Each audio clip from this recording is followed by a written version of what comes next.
Hello, everybody. Welcome to the Ancients Analysis, the long-awaited one.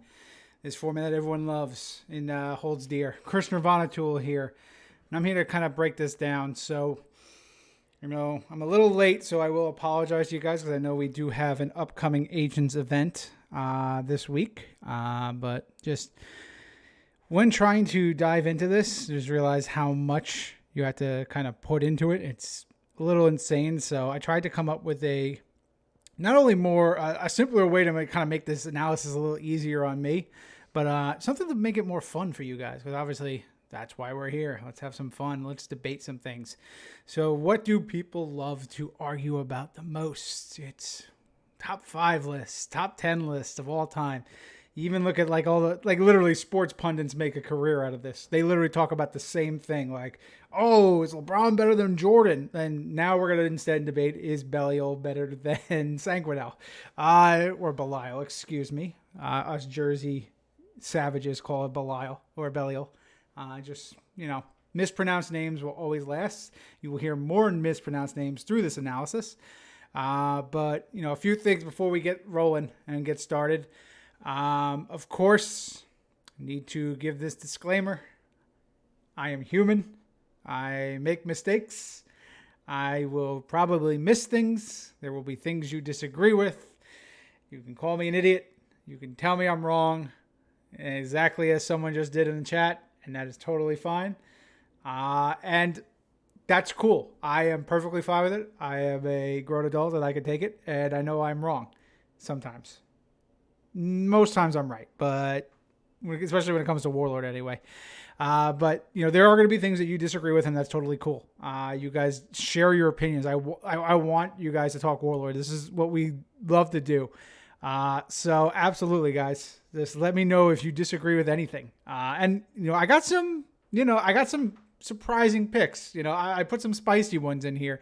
But I will do my best to kind of defend them and just kind of come up with things as we go along, because I did do a lot of research. I didn't write down any notes. So my PowerPoint presentation is going to be my notes, and legit doing a PowerPoint presentation. I usually kind of do that for these, but if you haven't checked out any of my other ones, definitely look at the VODs. They are available on YouTube. I think it's Chris Vac, aka Nirvana Tool, is the channel if you haven't checked that out. But I also would like to start off by thanking Sanjiton for the gifted subs. Appreciate the support as always, brother. I'm going to hear those dice rolling for a while, so I won't dive in until those dice have stopped. Ooh, we got another sub. Juansky, thanks for the sub, bud. Really appreciate it. So just going to let these dice roll for a little bit longer before we dive into it. But one thing that is going to be different than the ones I've done in the past, I'm not going to talk starters. We're not going to mention starting armies. I think you all kind of have a grasp on this, and you can get a lot of that from some of my previous videos. When we did Epic Edition, when we did Saga, Campaign Edition, you can see which characters really make starting armies. So we skipped that. There are some starters and some exceptions to this, mainly because of a certain faction's kind of design space, and we'll kind of get into that. And, once I get up to that, it'll become abundantly clear. But for now, we're just going to look at top 5 characters as well as just the warlords. It's going to be what is, the best 5 characters in this faction that you can probably use from, just not even, I don't want to use the word ubiquitous, but like which ones get the most play, which ones fill in the slot that fits in the most decks, which are just better in power level. I'm also going to give you the top 5 for each faction. No point in giving the bottom 5 there. And then last but not least, I'm going to give top 5 actions and items. Again, there's going to be nothing, just no reason to go through the worst items. Maybe that'll be a fun stream we do later. Where we just talk about what is the worst cards possible. I think we're going to have some really bad cards to talk about now. But with that said, guys, let's dive right into this. I have 19 slides to get through, so this is going to be fun. Let me make sure. This is the first time I'm doing it with a PowerPoint slide. So this is, the pressure of a work meeting right here. I'm going to try and close the big deal, guys. So let's go. I got there. Look at that. I even got the chat in here so everyone can see your guys' banter. So I think this works. It's a little off-center, but it's still good, and we're going to roll with it. Anyway, starting off with the Deveranians. Might already see a bold choice. These are all ranked from left to right. Number 1, number 2, number 3, number 4, number 5. So in the number 1 slot, I have Sir Rollin. Now, I might be a little biased here. I did win an online event with Sir Rollin. The first time a Deveranian had won in these, since we've been doing these online events, because, we all made the Deveranian pact and we all went in. Sir Rollin is just, the power in simplicity. He makes just so many other characters which usually have a great ability to them, but then lack the offense. He gives them that offense, and it's just massive disruption in the right player's hands. The fact that you can start Deveranian Courtiers and have the ability for 2 HP, the ability to repost back, and you can snipe out their second rank, just, again, it's hard to compare to that kind of output and just disruption by just, you win initiative, you shoot, you kill a level 2. They now have to think, what do they do with their very first action of the game?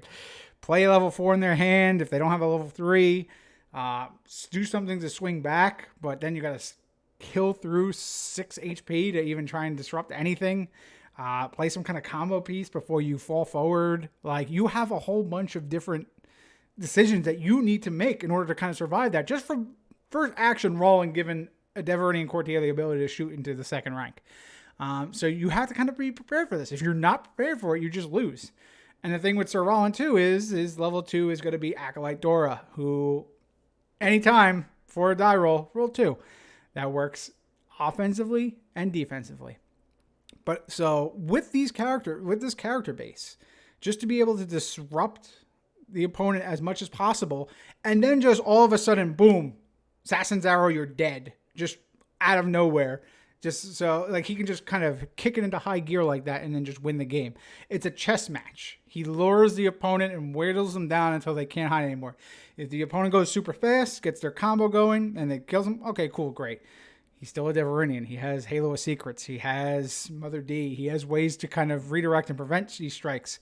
So, offense, defense, disruption, and then just burst ability, it's the whole package. So I truly believe Sir Rollin is the best Deveranian. One of the best warlords in the game. I'll stand by that.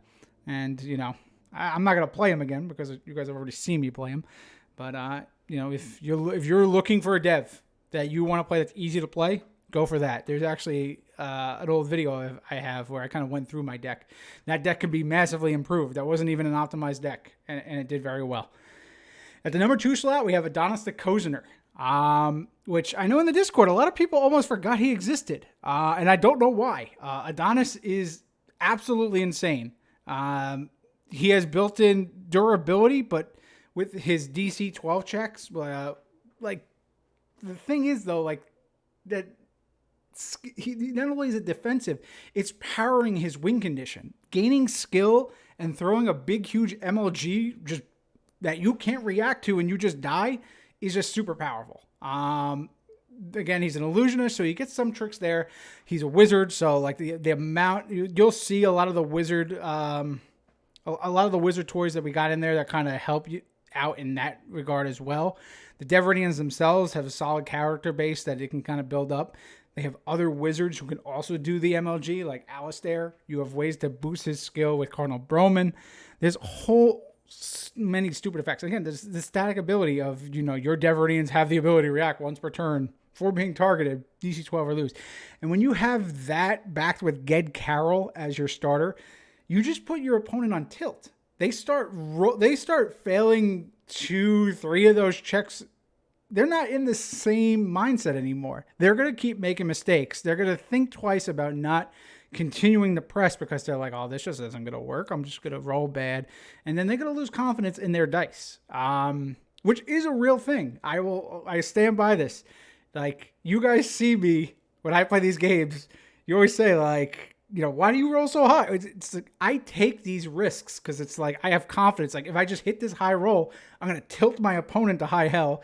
They're not going to play right. And it's going to build the momentum. Momentum is a real thing in this game. So again, like Adonis can definitely disrupt that thing.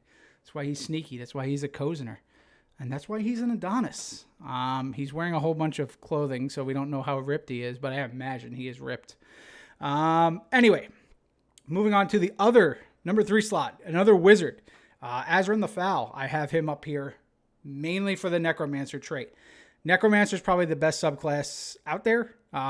Scout's pretty good. We see illusions like there are a lot of really good ones, but I would say Necromancer has just the most powerful effects. It's the reason why you'll see other other warlords with that trait on this list. I almost spoiled some, but access to Wheel of Death, access to Fell Blow if you really want to. You have multiple ways to go. With Azarin, you kind of saw in the Iceman reject deck thing, like what I did with him was, kind of just using Wheel of Death to fuel some blitz, but also like, again, against Apprentice Rama, there's nothing like that now. But you can still do a effective blitz deck with Azarin, and you can actually use his react this time, where if one of your characters of level 1 or 3, 1 to 3, I can't talk right now, a Deveranian of level 1, 2, or 3 dies, he can go into the back rank. So you can also play him as a Dragon Rancher, theoretically. So you have a lot of options, and that flexibility is just power. 10 skill is very good. Plus 6 attack as the base makes it so that Fell Blow is an option that you have on there. 14 AC is whatever, but 3 HP, again, whatever. He's got a lot going on. And a lot of people usually forget it because, you have Adonis the Cozer. You think MLG, that's the big sexy kaboom spell. So let me build around the big sexy kaboom spell. But you have alternative options there. Adonis is definitely the MLG bomb. Azarin has, it's more the kind of the army and the blitz style. Then we go to number 4, Sakar. I want to put some, wanted to put, him on here just mainly, again, same reason that Azarin's here, for flexibility. The ability to start a level 8 or lower rogue item has a lot of options, and it's just like a deck builder's warlord. Especially then that you can play any good characters regardless of loyalty penalty. Like this is something that someone can take a really cool idea and be like, I'm going to build upon this. Like, ooh, this is a really cool item that people haven't tried. What happens if I can just guarantee it's in play? What happens if I get the consistency? And you get things like, well, the simple stuff like, okay, I'm going to do Angel Tears, and I'm going to play Timid Imp as my level 1. I'm going to play a level 1, bounce those Timid Imps, and then get more strikes off after, and drop the 1x Archer Tower that you can play in Ancients, and then make those even bigger, or just Abrasives of Archery to improve those range strikes. So he has like that kind of range strike access, or you can go melee. You can start Portable Hole, so you're guaranteed to go to the front rank first turn. You have a thin deck. You can ditch the Portable Hole to draw a card. Then you can threaten in, you can reconnaissance in, you can go hunt them down, put on a Black Steel Dagger, and murder their face. So you have multiple options. I think we've seen Iceman do some ill-gotten gains tech with Sakar too, because big surprise, everybody likes to draw cards, especially in Ancients. And that'll be an overarching theme that you'll see a lot in Ancients. Are you playing card draw or are you playing anti-card draw? There's no real middle ground to that. So it's disrupt or be disrupted, if you will. And Sakar does that very well. He can also just, drop Temple of Lore and then get even bigger. He can't play Cardinal Broman, though. So that is something that hurts him.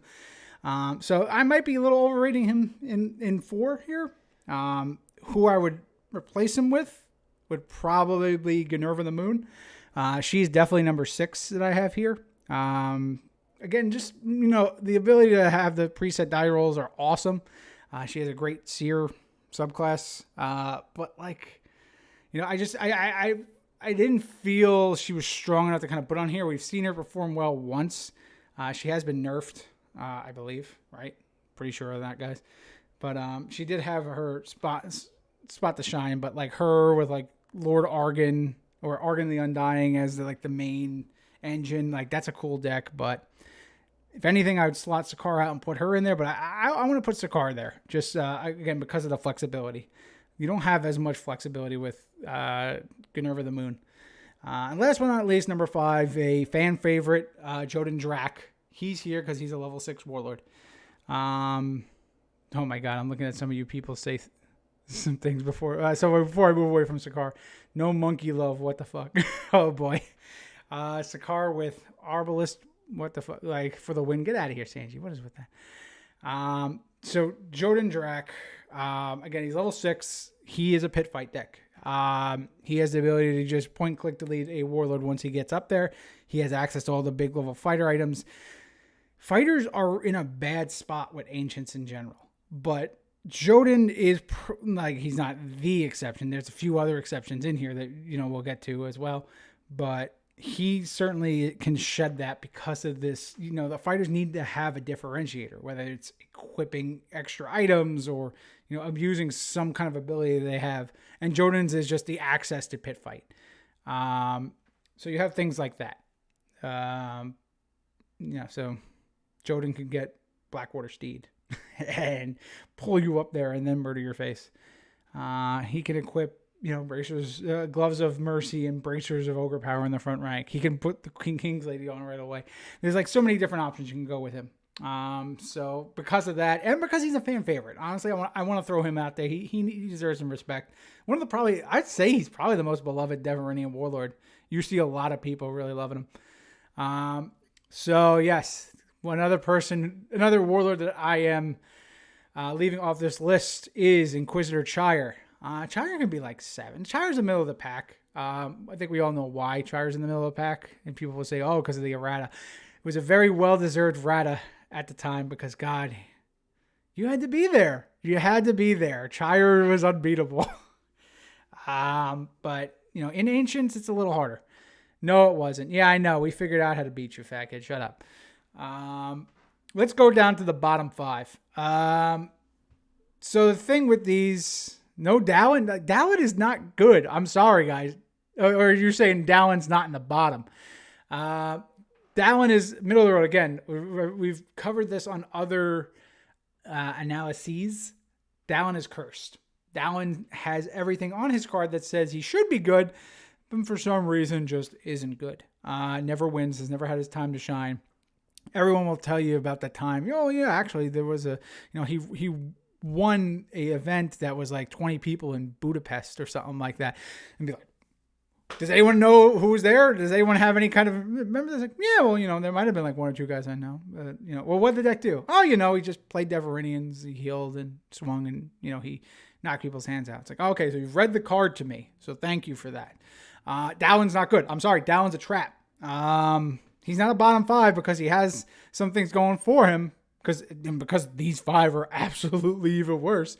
But he's not good, and I'll stand by that. He kills Medusan Lords for breakfast. Dallin? Nah, get out of here.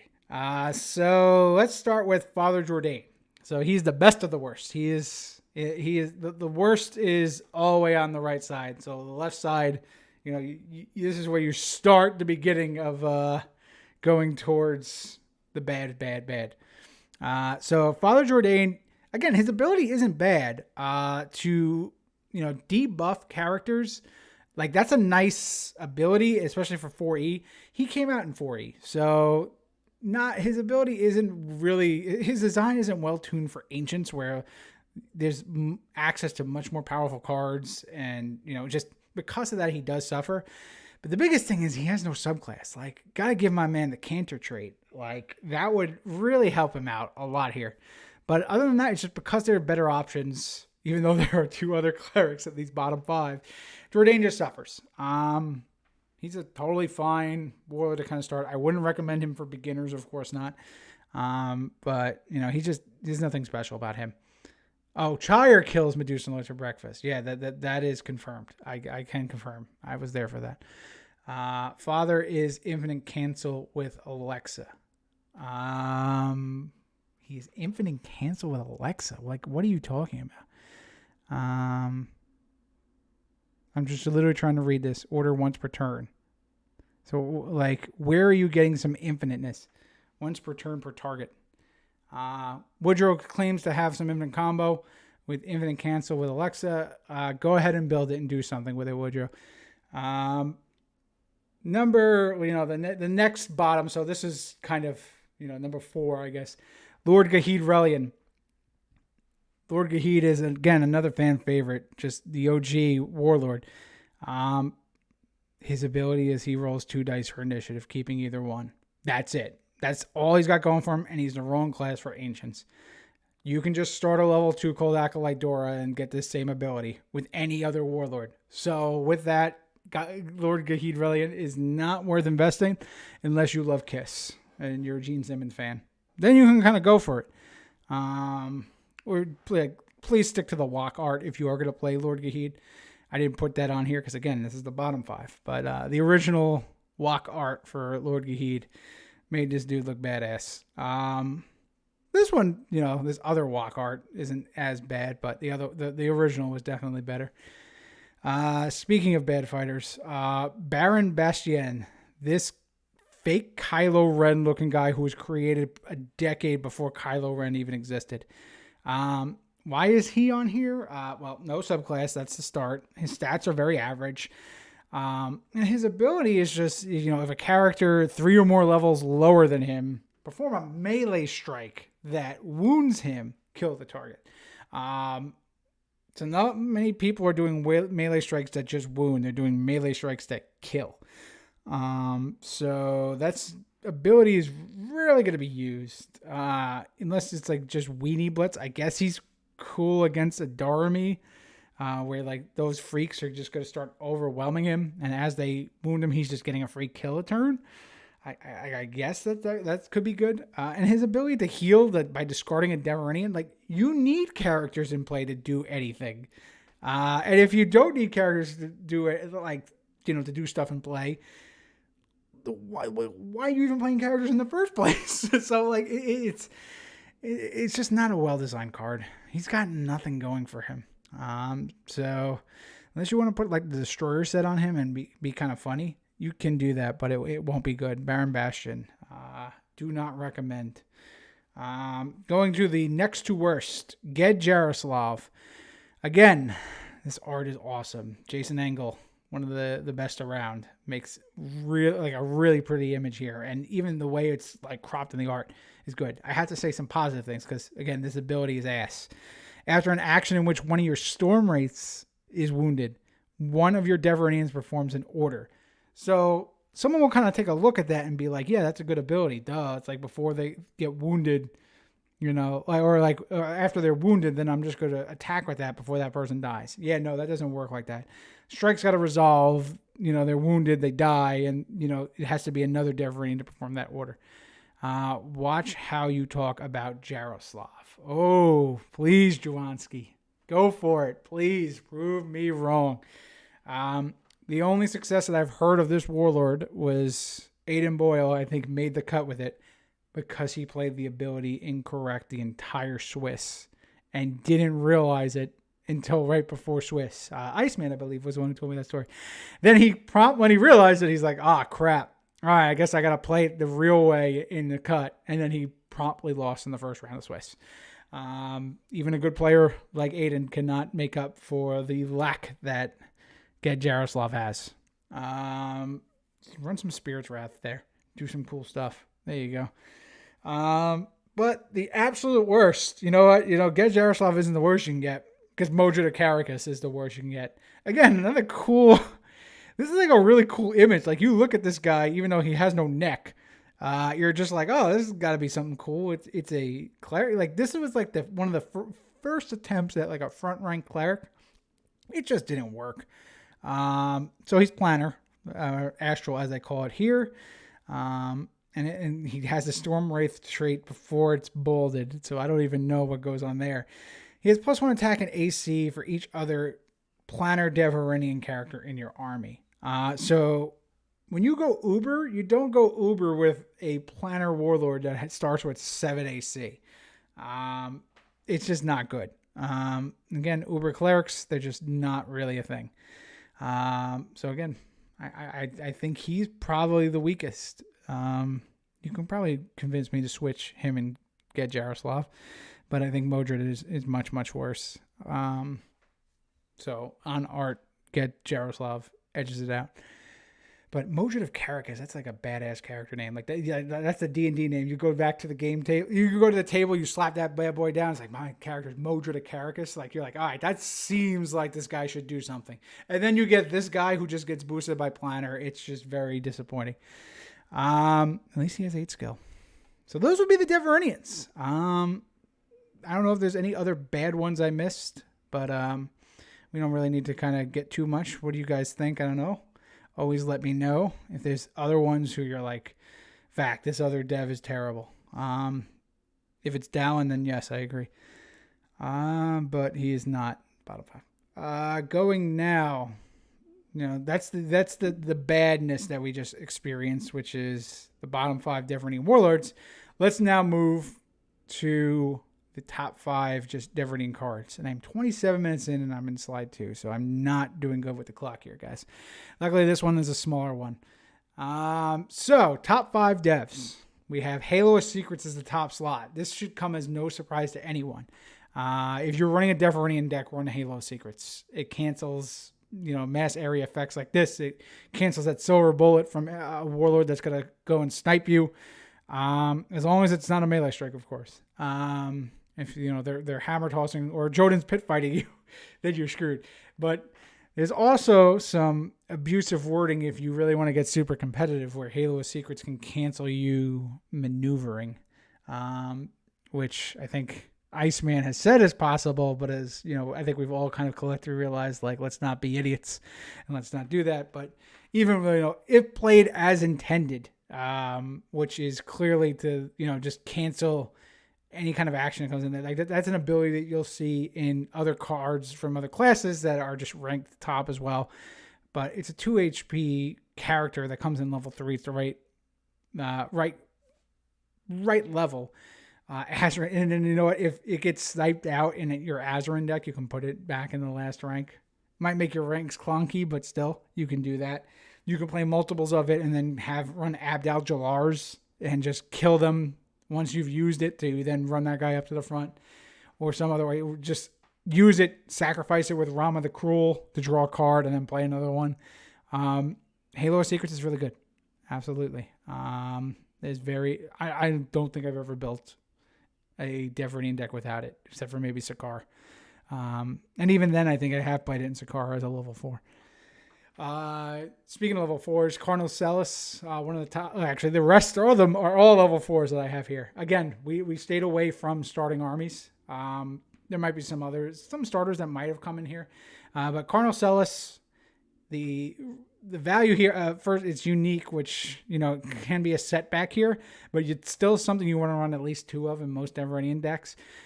Having a character with a good body, a good class, it's not super offensive because it's just 1 strike at +3, but you can move any Deveranian forward or backward on rank. The flexibility to bring it back too is really strong, so you don't have to dedicate slots in your deck to movement cards that you might need in, say, like Jotun or Sir Rollin. So you can just have this character in there, and then once you've moved that character, you get that 1 use, you can start now moving it for the other characters you have, or just for himself. At the worst case scenario, you have a level 4 cleric that goes to rank 2. And if you are running another cleric to kind of support it, he can cast some of those spells. If you're running Sir Rollin, he has a +4 range strike built in because of the ability.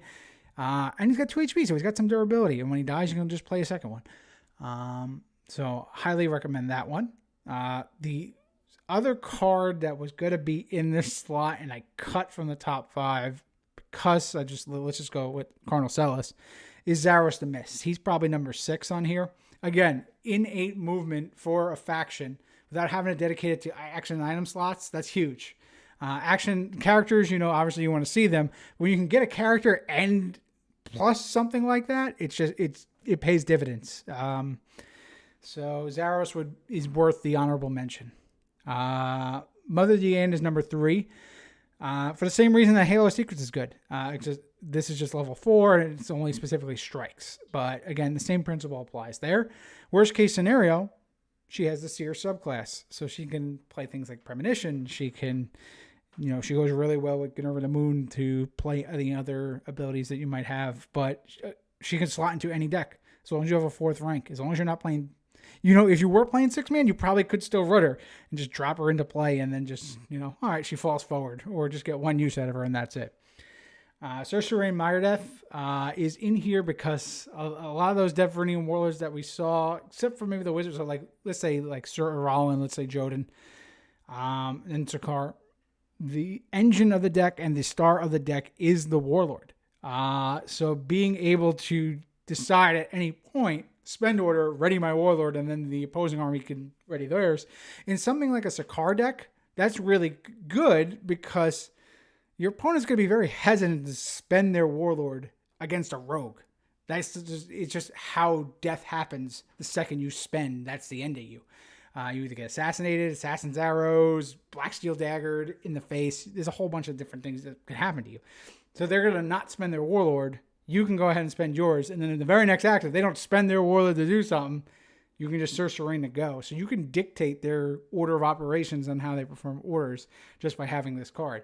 And also, it gives you +1 level. It has just a random ability to give, target character +1 level for performing actions. In case you wanted to, go with Inquisitor Chire, for example, the Monkey Man, and play Perfect Cell. You have these options. Sanji, thank you for the sub. I guess you really like Sorcerer. I do too. Very good. Very last is Cardinal Broman. Again, like you would think that this is just what needs to go into any front rank fighter. The fact that the ability to last until the end of next turn is just huge, but it doesn't matter that you don't have to be a front rank fighter. Oh, here we go. More gifted subs. I appreciate it, buddy. You've gifted a total of 29 to this channel, dude. I cannot thank you enough for your generosity, my man. So with Cardinal Broman, he gets +4 attack, AC, and skill. The skill part needs to not be overlooked because that's why Cardinal Broman can find a slot in Adonis in the MLG bombs. If you have Alistair the Attentive, who is another honorable mention, just Alistair gets targeted with Cardinal Broman and now can play MLG for 3 wounds if they fail by 10 or more, and then that's it. Now you're up to 30. I guess you wanted a nice round number, Sanji. There you go, bud. Really appreciate it. And he's a canter, Cardinal Broman. So any of the other canter-like spells, there's a lot of cleric spells that get this, just if you have this subclass, you get an extra bonus. So worst case scenario, he doesn't have to spend to do his ability. All he has to do is just enter play, and that's it. Buffed. There you go. For 2 turns. This is Ancients. Most games are going for... Well, yeah, actually they are. 2 turns could be an entire game. And if you draw a second one, it is just the entire game. One of the best characters ever printed. I have him as level 5, as a 5 slot. You can argue to have him even up higher, but I'm like, maybe you can go to 3, I would say. But I wouldn't go Halo over him. But that's why I was like, let's put Cardinal in the back. Because Cardinal, again, he doesn't win you the game, but he is an enabler. A Halo can win you the game by shutting down the opponent's deck. Same thing with a Mother D. If you're running, especially if you're running playing against a Fellblow deck, they got to draw their anti-cancel. Celis can absolutely win you the game by moving your Warlord up. But that would be the top devs. Cardinal B is smarter than you. I mean, I don't know. He's smart or pious, it really depends. I don't know where he went to school. Deveranians have universities, or are they just a bunch of zealots? Their school is what the storm tells them. Speaking of intelligence, let's go to dwarves. They're a smart race, right? Absolutely. That faction just, they love playing with items. They love living in caves and staying away from everybody. Oh, except that, they love to live in caves where monsters also live. So, yeah, maybe dwarves are not very smart. Oh, no, I'm sorry. They're doing their noble duty protecting the rest of us from it. My bad. So, you're the Night's Watch, and you get suckered in. So, let's take a look at dwarves. I think I got some surprises in here, but definitely not from the top 2. So, we're going to quickly go through. The king, Zod, will always be he's one of the first warlords, and will always be great. +1 level for equipping items. Again, it's the reason why we're Zod number one. Of course, Zod's going to be number one. You all thought I wasn't going to go Zod? Come on. He has consistency in searching your deck for any item of level 5 or lower. That is really what sets him up, because then you can do things like search for Staff of Secrets and put it on a Tinker that you started in rank 2. It gives you that flexibility to kind of plan out your game like that. Or if not, worst case scenario, you're just Ubering up Zod, and to the point where the King's getting his toys. The King has a great army, which, we'll talk about some of these top 5 later, to just kind of back up and support all the degenerate things he's doing. But then, just equipping any kind of item that he wants, really from anywhere. It's what the dwarves do best. So King Zod will always be number one. Even though number 2, Stonefist Gargoyle, has shined a lot recently and probably has been more consistent than Zod.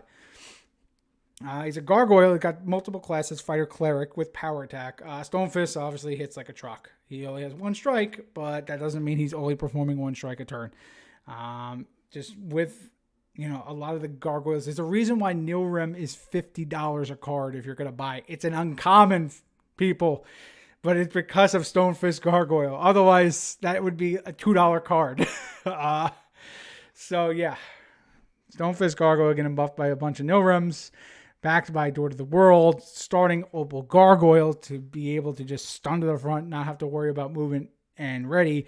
Having the Cleric class to back up your degenerate offense with defense and cancellation of actions, like with Veil Passing.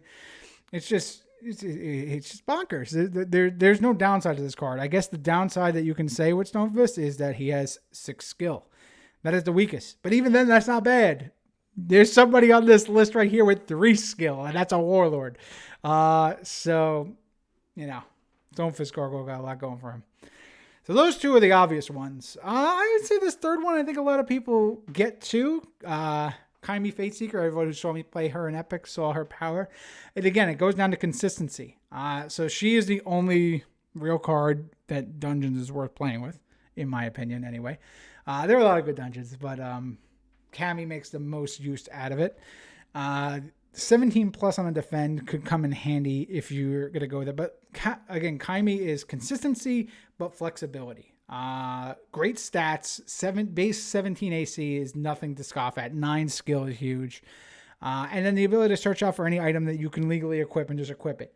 So you can go Uber, you can have a Martyr's Hide or an Altar's Cloak, and then go hunt people down and have, a very, mid-20s AC with little effort.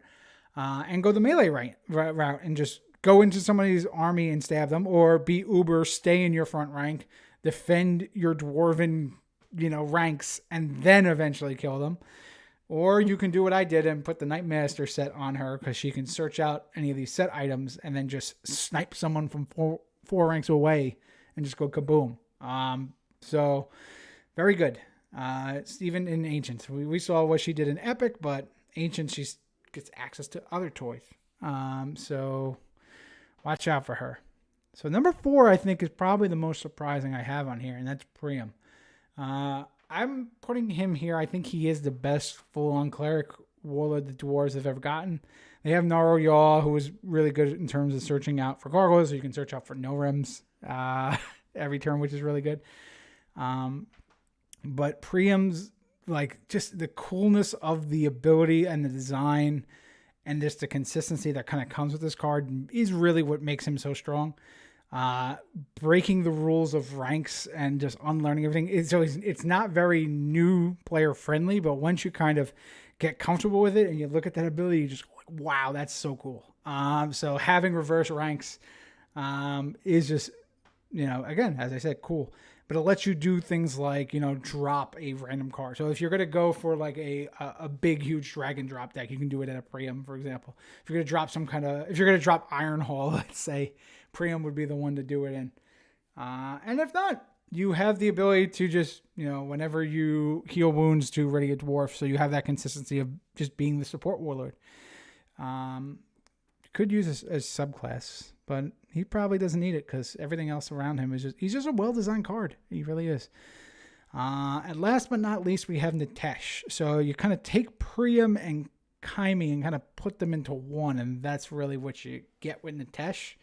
Again, and it's an Uber or a me Warlord. But the fact that you can play level 1 actions of any class really goes overlooked a lot. It really shouldn't. A rogue that can just play Aura Protection is really good, or Veil Passing, if need be. I know Rich Carter literally played an aggressive Nitesh deck that just ran like level 1 wizard spells too. Has built-in charisma and the ability to ready a spent dwarf once per turn, so you can ready Dwarf of the World. Getting 2 Dwarf of the Worlds per turn is really good. Or just kind of enabling your characters to swing twice.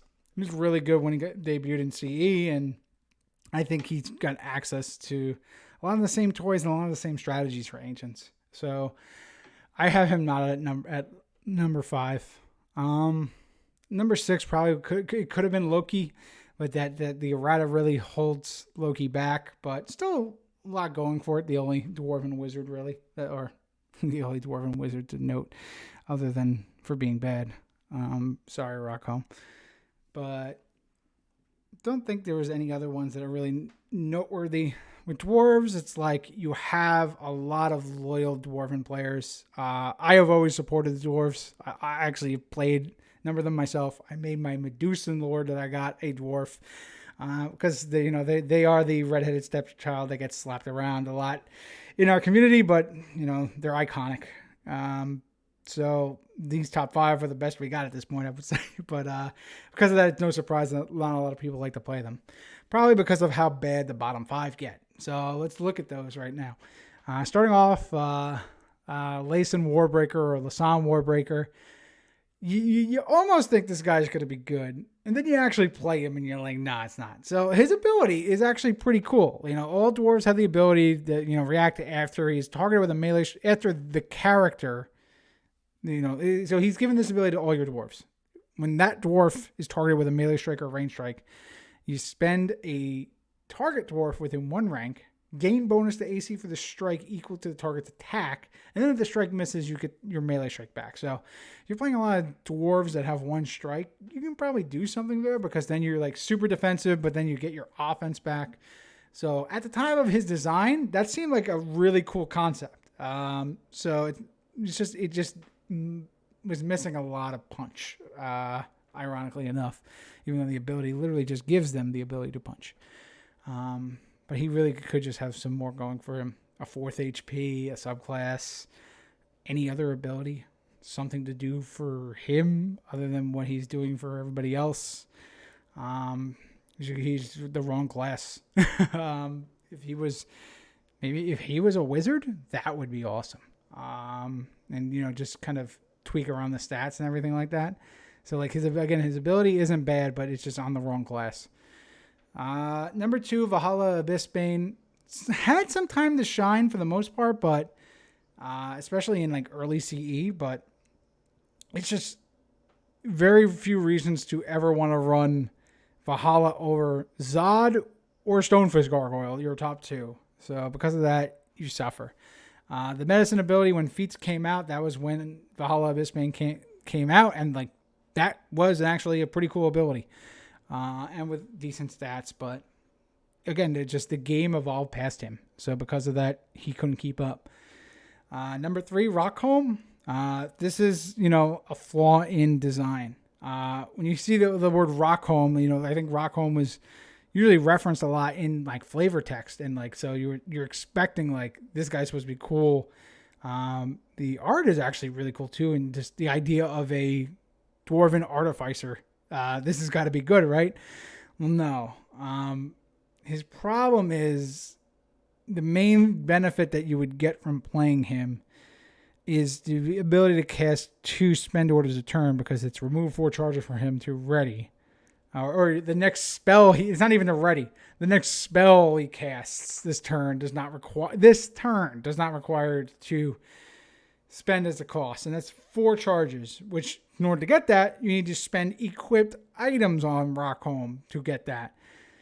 So you have 25 slots, let's say if you're running a 50 card deck, on actions and items. You're going to sacrifice 17 to items just to fuel the ability to charge the ability to play 8 of your spend orders. If you draw 2 of them in the same turn, that's really the only benefit you really get. It's not a lot going on. The opportunity cost of kind of fueling it is just not worth it. And exactly, Sanjitan. Emperor laughs at Rockholm for sure. Which is good. I guess they realized what they needed to do. Probably didn't need to give it to Deveridians, but I guess it makes sense because it is Big Daddy K. Moving on. As I make sure my throat doesn't dry out. Soren Nihil. An evil paladin for dwarves. Why the hell did you give him 3 skill? Come on, AEG. So it is Betrayal, so it's very fitting. You can cast first or second level cleric spells. But the only ability on here is to make dwarves evil and then to gain 2 attack permanently. When you have mediocre stats everywhere else, let him gain 2 skill permanently. He has other ways to gain attack, items, or anything that's fighter. So Soren's terrible. The paladin trait is the best thing he's got going for him, but it's just, again, another artifact to a misdesigned space. But he was designed in Betrayal, so it's one of the earlier sets. I just don't think that, AG really knew what a good design Warlord would be yet at this point. And mainly because, again, he can just enter play. Because that's what Warlords used to be. So he was just another level 5 character, which makes it even worse because you think I'm going to build back 5 ranks and his ability is when a wound is removed from him, he gains permanent attack. Again, 3 skill. What were you thinking? Get out of here. No Warlord should ever have that low skill. So Gris, Iron Fist, speaking of evolving past just your time, awesome name, awesome art. This is from one of the Call to Arms Warlords, so someone from the community actually did design this one. Can cast cleric spells, first and second level too, so that's really good. But the thing is, his main ability is just around my good characters can kill Planner. That's it, ignoring Planner. So it's a cool design concept because it's this is a fan-made set, and the fan was I'm tired of not being able to roll even or odd if it's Astral or Ethereal at the time. And so it was kind of I want a Warlord that just does that. Just give me that. And that was really cool. So, the fact that Gris exists still makes me happy. But he's just missing a lot. 10 skill for a fighter. Give my boy Sword some of that skill, guys. Come on.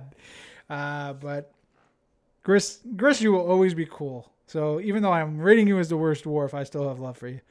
But it's just, you have to bank on your opponent actually playing Planner characters, which is not a guarantee. Unless you want your Warlord's ability to be, I can ignore Shadow Raver. But you can ignore Shadow Raver if you have 5 or less attack. Okay, moving on to top 5 dwarfs. I don't think there's any surprises here. Maybe the last one, but that's about it. Supply. Restricted in Ancients for good reason. Even then, play 1x of it in just about any dwarf deck. As long as you have items, there's no reason not to play him. Even the fact that he was a wizard is kind of oh, well, that usually doesn't go with the strategy. He won't be able to play anything. No, it's fine. Just do it. You can play him, and then you can also sneak in. Again, he can equip a Staff of Secrets if you're Zod. He can equip a Wand of Negation if you want to have that in there too. And then just, if you draw it, just discard it. And then don't worry, Supply will get it back. No problem. And he's just, he's the answer to what a lot of Zod's problem was, that you just take off the item after I spent all this time investing and putting them on. So for that, he gets the nod. He will always be the best dwarf character, in my opinion. Nilrem, he's up there. He's a seer. I forgot he was a seer. Just the buff ability. Your other gargoyles there. So just any gargoyle deck times 3. Slap that in there. No reason not to run it. There's really not much else to say. Your trade routes too. Exactly, Joanski, for going back to Supply. So Supply can play, anyone plays trade routes with Supply. It's, you get that. And then those other 2, just give me 2 turns and don't worry, I'll get them back. But yes, not really much else to say about Nilrim. Gargoyle Seer, great ability, great design. This was at a time when gargoyles really, they were around. They were kind of good, but they weren't like insanely good. So this was like a really cool design space, and making it a gargoyle a seer is just really funny. I don't know, that statue has a premonition. Level 3, number 3 is Door to the World, a level 3 character. Once per turn, reduce a wound. It's very dwarven in nature. The art is super awesome and just really full of a bunch of flavor for the dwarven faction.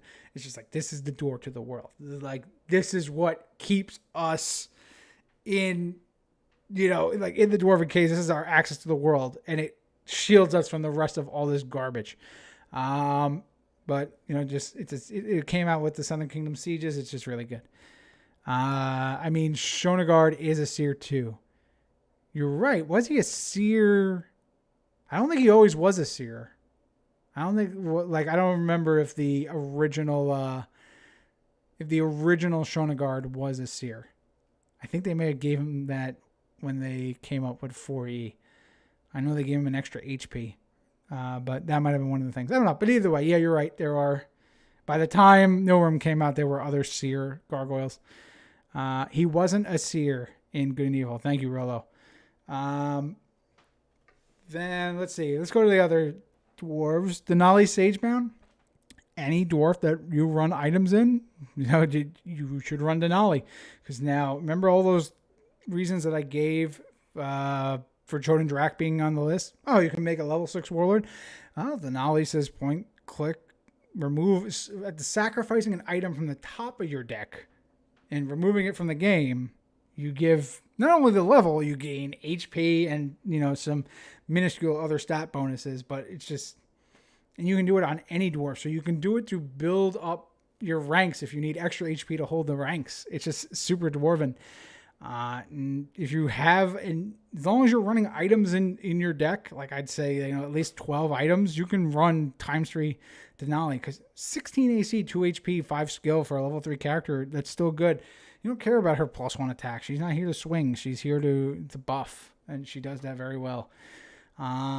Then the other level 3 cleric that is worth noting is Drea Nexus, mainly because of just the way her ability is designed. While one or more spent or stunned Drea Nexuses are in your army, your dwarves inflict additional wounds with melee strikes if the strike hits by 5 or more or is a critical success.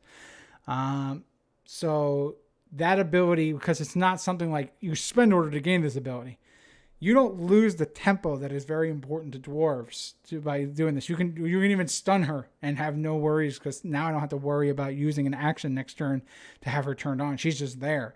So if Frenzy wants to go nuts, Frenzy's hitting for 3 wounds now with Drea Nexus. Or your Zod can now hit, because Zod will always hit by 5 or more. Stone Fist Gargoyle, with all those Nilrim bonuses, will hit by 5 or more. And if not, it's a level 3 cleric who can play all the other cleric stuff you got going. So it's just a fantastic card. And again, worst case scenario, 14 AC, 2 HP. Holds ranks very well. And that would be the Dwarven faction. Let's move on. So I'm about almost an hour in. Yeah, I gotta go faster. I will try and speed this up. So let's go to some elves. This is going to be some highly debated topic here with the elves. I have played elves for a majority of. I wouldn't call myself an elf loyalist, but I have dabbled in that faction more so than not, I will say. Mainly because AG seems to have a love affair for them. I don't know why, but there is just a lot of cool elves and a lot of good elves. So I've always done that. So elf. Do you like cards? Everyone gets cards. That's also true. I do like Warlord. I like playing Warlord, so I like to have cards in my hand. Let's look at some of these elves, though, because there is one, especially for me, that it seems to be missing in the top 5. Let's start with the best. Belial, no doubt.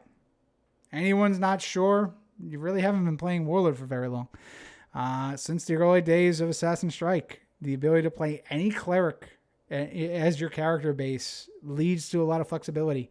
Belial can Dragon Ranch, and that's where it made most of its notoriety early on. Is a seer, so he can play like Wheel of Fate, can play Premonition.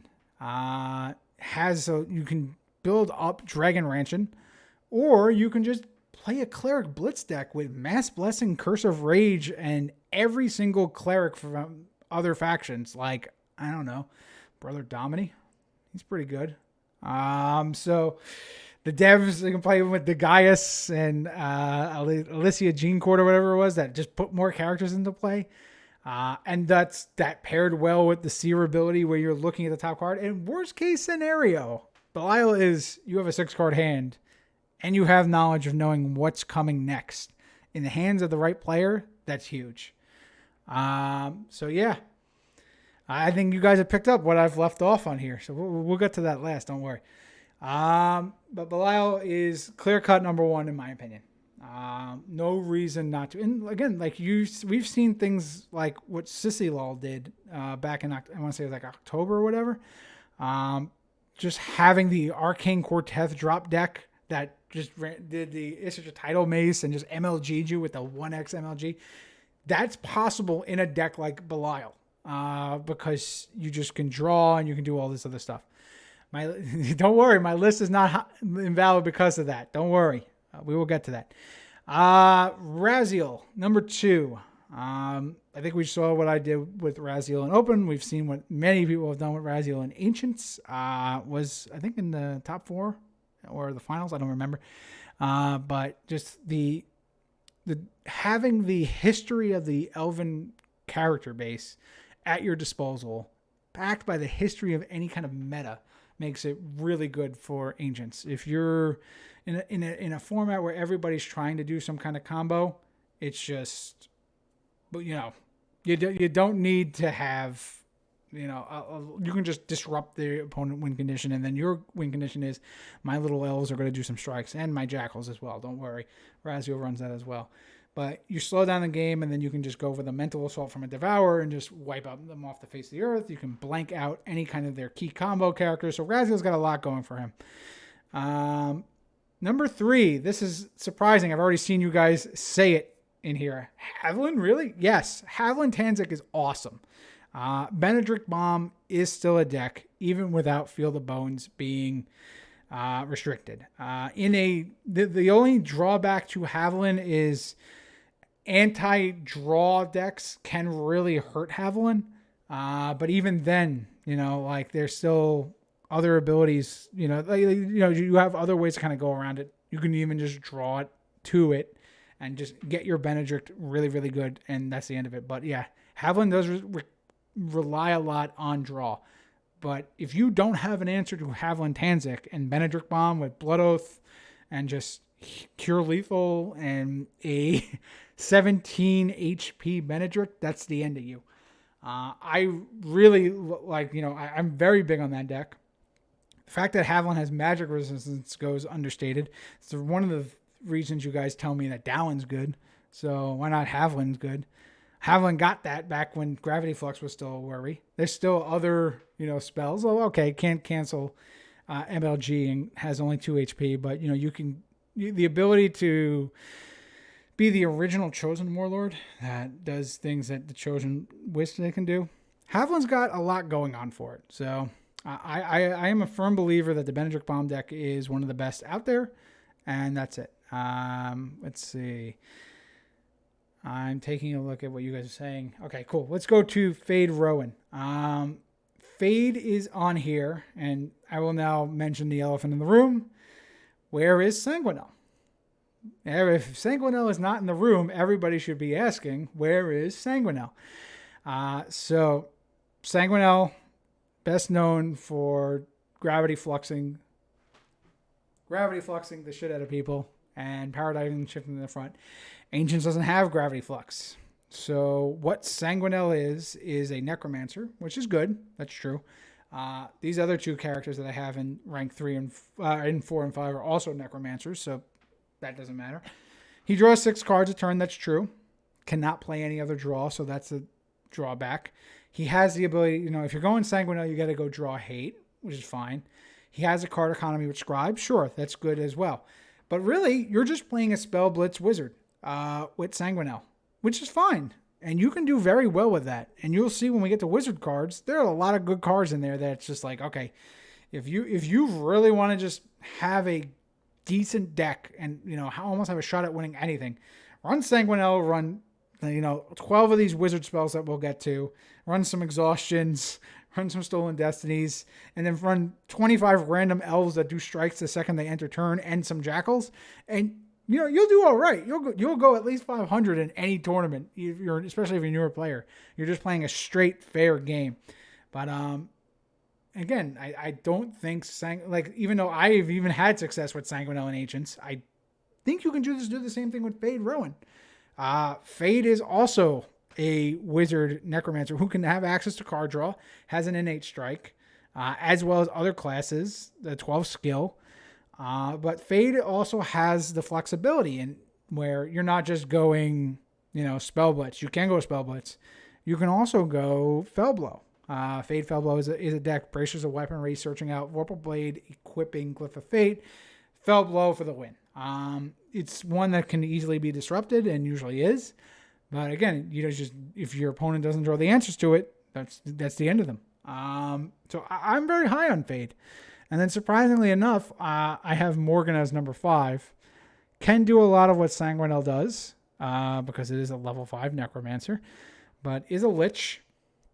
I do have the old G one in here, mainly because that's the style of deck I'm talking about, and it's Uber Morgan.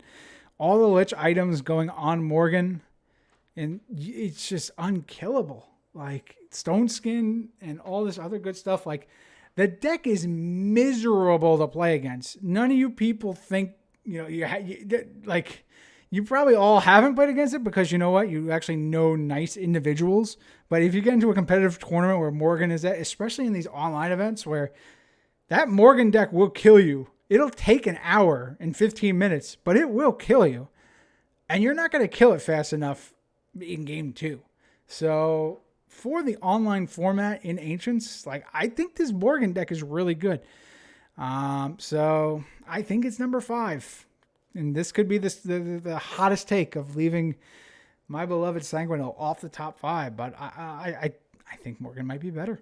And I just think that the reasons you have and you'd want to play Sanguinel and Ancients, you can get those in either Fade or Morgan as well. You can also play the 4E Morgan too. That is also an option. We're only going to play one game deck. Yes, it is. That is absolutely true. Bobby, you say the deck's trash. We'll see. Bottom 5 elves. Kind of hard to kind of scrape up some bad elves because elves are good. But when elves are bad, they are really bad. Especially Adormus Tay. May have been the only good aligned elf warlord. I don't remember. That's something to actually check. Has Scribe, which is pretty cool. Looks like Vega from Street Fighter, so he's got that going on. 9 skill ain't bad. Discard a card from your hand to gain +1 level. Is a cleric and a wizard. That's a lot to write home about, but there's just not a lot of reason to just want to play this card. If you want a rogue and a wizard, you have Fade Rowan. Just do that. And why would you need to boost your level so high? There could be a reason here. I don't know. Who's my 6 or 7? Yeah, Sanguinel's definitely 6. 100%. Don't worry. Who would be 7? Ooh, I don't know. Trying to think.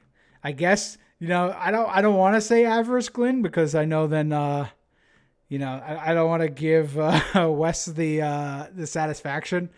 But that deck did very well. But that deck can be disrupted too. So I don't think it's top 5. Yeah, sure. I'll give Avarice Glynn number 7. Go see the Ancients winning Gen Con deck from 2020 to understand why that one's good. So anyway, Adormus Tay, no real reason to play him over any other warlord. So that's really that. If you have, hey, if Slaughter was legal and we just saw Slaughter and all his open, you can make him infinite levels and then just Magic Missile for the win. I mean, that's pretty cool. But that's not in Ancients. Adormus Tay doesn't really have anything going for it except for Scribe. So that's cool. Icarus, the stickiest of the ickiest, has 3 classes. Did that before Fade did it, but Fade did it better. So, You lose, buddy. I'm sorry. You don't even have a, you know, could have had, you're not even undead, never mind being a necro. And readying an item once per turn is nifty, but any item worth readying, you won't have a high enough level to equip. So poor Icarus, iconic character, but just is missing out. It is an absolute Larry Warlord. Definitely. Larry did run Icarus back in the day. Cullivan. Actually, I have it here as the third worst. Just historically, it was always bad. I think Josh actually did pretty well with Cullivan. I think actually went 500 in a Ancients event recently. The Druid subclass is good. That's going for it. But again, it's just uber front rank clerics is just an archetype that fails, and that's why it's here. And that's really it for Cullivan. And then the bottom two, I can hear Corey Medeiros yelling at me because I think these are his two favorite warlords. But he likes bad elf clerics, and Andos Mirti and Reclesis are as bad as it gets. Andos Mirti's kind of cool in concept though, so I will award that like style points, but just in execution, it always missed out. Having Scribe is pretty cool. De-leveling is also, again, really cool, but just always, it's what happens when you share a faction with Belial. Then with Reclesis, 4E with the poison trait, like, poison was just a mechanic that just was, like, I get it. It makes sense. It just was never good. And that's really it. Like, poison sucks. That's it. I can't believe they made another poison elf with Acanthropus or whatever his name was. He could probably be on here, but at least he's a level 5 elf rogue that can, backstab people or assassinate people. Oh, hey, Reclesis, my dude. But yeah, Reclesis just doesn't have a lot going for it. If Andil had an ability, he'd be good. Oh, yeah, another ability. But yes, I agree. These are the elf warlords that I have. The spicy pick. I've already got you guys all riled up. And who would have thought that only Reclesis would have got riled up? No, I riled up all you. I even have Chase riled up. That's great. I haven't even gotten to Free Kingdoms yet. Don't you worry. Let's go to top 5 elves. So I don't think there's very many surprises here. So while I might have some hot takes in the ones before, these I think are pretty make a lot of sense. The Dahlia, number 1 elf. Number 1 probably for other factions as well. Enter play, draw a card. People play this just for that fact. Ancients is about thinning your deck and gaining consistency. The Dahlia basically adds 1 more HP to your ranks and gives you the ability to thin your deck. Worth playing in most decks.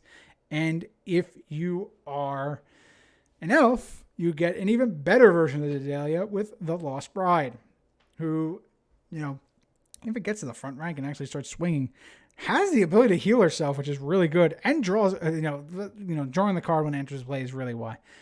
I might be high. We don't know. You don't know. You're not going to drug test me. If I get randomly drug tested at work, I know you called it in, Chase.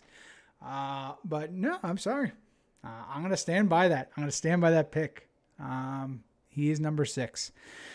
Capix is restricted in Ancients for a reason. You can only run one of it because, again, it just is the reason why dwarves cry at night. And just within 2 ranks to hit an item is insane. Probably if this card was just within 1 rank, probably doesn't get restricted, but it's still, good. But like, again, snipers or wizards that's just sit in rank 2, clerics that sit in rank 2, or get forced to rank 2, Capix will come and get you and get your sweet, sweet items. Kargaz Tithanus is a card that's worth like over $100 because of limited availability for some reason. But actually an ability is just really good. Recurring undead is a theme in here. One of the elves that I kind of had shortlisted for this is Ardenalis, who is the level 1 undead who, when it enters play from the discard pile, gets an extra melee strike. So Kargaz with him, like you can build an Ardenalis deck and be the engine. So that's why I've got to have it in here, not necessarily I kept it off obviously because of starters, but also just because those are just really good. But Art Analysis is literally like a character that you can build an engine around and build a whole deck. Like that's it. And Kargaz helps fuel that without any, it was just by just existing. And then if it happens to die, you just keep bringing these back. So getting its ability twice, performing actions while stunned, it's really good. And then Vivian, we all saw why Vivian was good with Raziel, because greed is good. Vivian will pass that marksmanship for 2 wounds, a +1, 2 wounds, and murder your face. So yes, having 2 strikes built into it, that tempo is very underappreciated. It's instead of just going like, order, perform 2 +1 range strikes, it's better that you can stagnate it because, having your opponent has to now perform actions knowing that Vivian can still take that shot. Which is, a lot of people don't realize how good that is. But that would be elves. We're going to move on now to piss off Chase a little bit more. Nah, Chase, I think you're actually going to be happy with my freaks. We're going to see. Let's move to Freak Kingdoms. Mainly because I have the child listed here. But let's look at Freak Kingdoms now. Top 5. I don't think there's any debate on the top. Adorami. Definitely the best freak because for some reason, this faction, you know how I said my rule about starting armies? Here we go. Roll, you're already picking up on it. Top 5 should be their level 1s. It's true. They absolutely should. The Freak Kingdoms are all about their peasants. They're all about starting armies. Like that is what has defined this faction. Ironically enough, even though they started with Sir Robert, like they went away from that. It's their lower level characters that really define this. So Adarmi is number 1. Best way to build Adarmi is just to put a bunch of fighter items on rogue items on her. Don't play things like Final Power, Fiery Bolts. Put Medicine Kit on Adarmi and then just watch Woodrow cry because I guarantee you it works. We've seen it work and it's beautiful. But Adarmi, again, is you can play the level 1s and just go with it. But her ability to have 3 strikes, you can build around her being a me warlord too, supported by some insane level 1s. She can search for Temple of Lore, and you can have her with extra strikes run to the front and just boom, boom, boom, boom, boom, and have fun. Again, that flexibility, again, it's something that a lot of people don't realize you can do with Adarmi. Is definitely a worthy backup plan.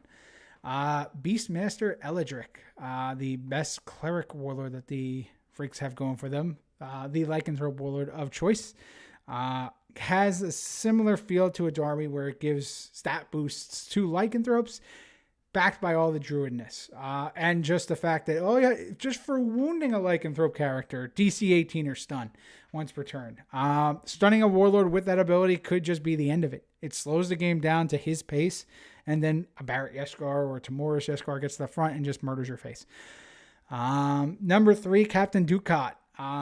Same reasons that I kind of love Sir Rollin. I'm very high on Dukat. The Wii aspect of boosting range strike rolls, but then the best thing about Dukat is the splash ability with spells, the Arcane Archer aspect.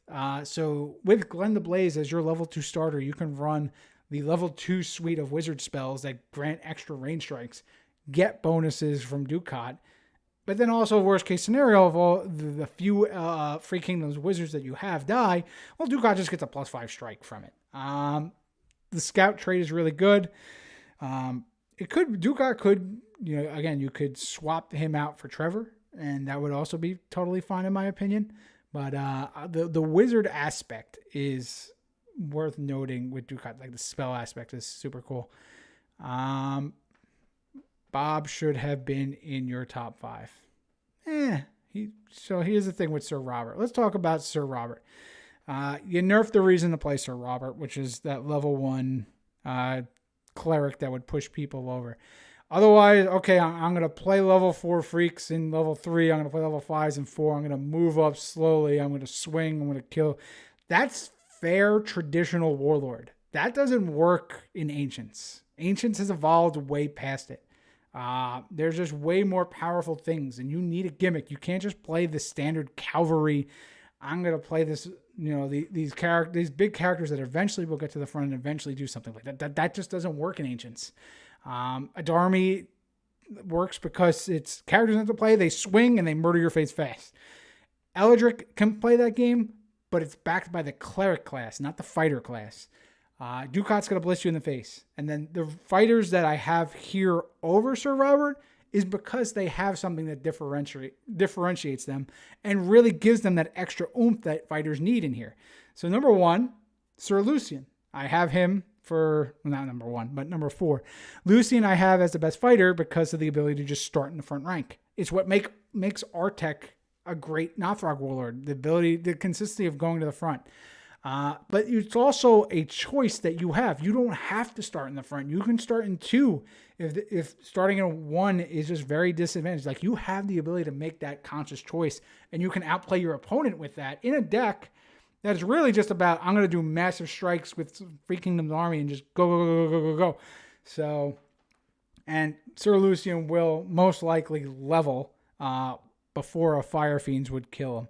Unless you're starting Fire Fiends, then you know what? That's pretty hilarious. But then again, Sir Lucian can just win initiative or go in the back. Sir Lucian can just, win initiative 3 strikes because you will have something like Sucker Punch. You will have something like Outmatch or whatever it is. You'll have other strike generating abilities that just go right away.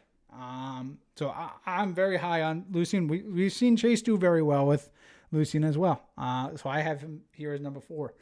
And then number 5, Uriel. Again, I think this is a fan favorite as well. It is a Dragon Lord Hunter, an Overlord Hunter. Has always been the Angel of Retribution and Justice. Uriel Hammertoss has been a deck since he came out and still is today.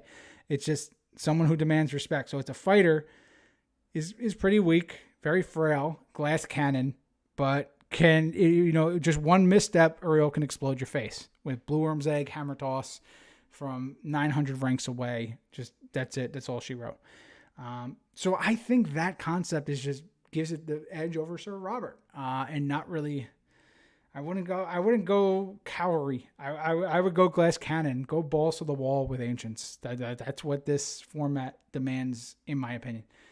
Always wanted to try Uriel, but don't know what else to put in other than Blue Worm's Egg and Hammer Toss. You can just start there and kind of work it out from there. Whirlwind Boots, that's another one you can put in there, but how about Meet at the Inn or Card Draw to make sure you get those Hammer Toss and those Blue Worm's Egg. Get some Veil Passings to cancel anything. You could put Obliterate in there. I mean, he is a level 5 fighter, so that is a thing. But yeah, Uriel number 5. Let's go to the bot 5. So I just talked about fighters and how they need to differentiate themselves, and I got some fighters who don't differentiate themselves, as well as some clerics that really don't. But starting with Seraph El Havoc, people are being like, why are you insulting Ulsh? I love Ulsh, but his Warlord here that has his image is god-awful. It is a paladin, so that's the best thing it's got going for it, and 4 HP. The design of this card is just really confusing. It doesn't know what it wants to do. So it wants to give other Free Kingdoms repost and the react before a character is killed by an opposing character, perform a melee strike, but then you get the order to discard a card to remove a wound from one of your Free Kingdoms characters with 1 rank. Your whole ability is about letting them die.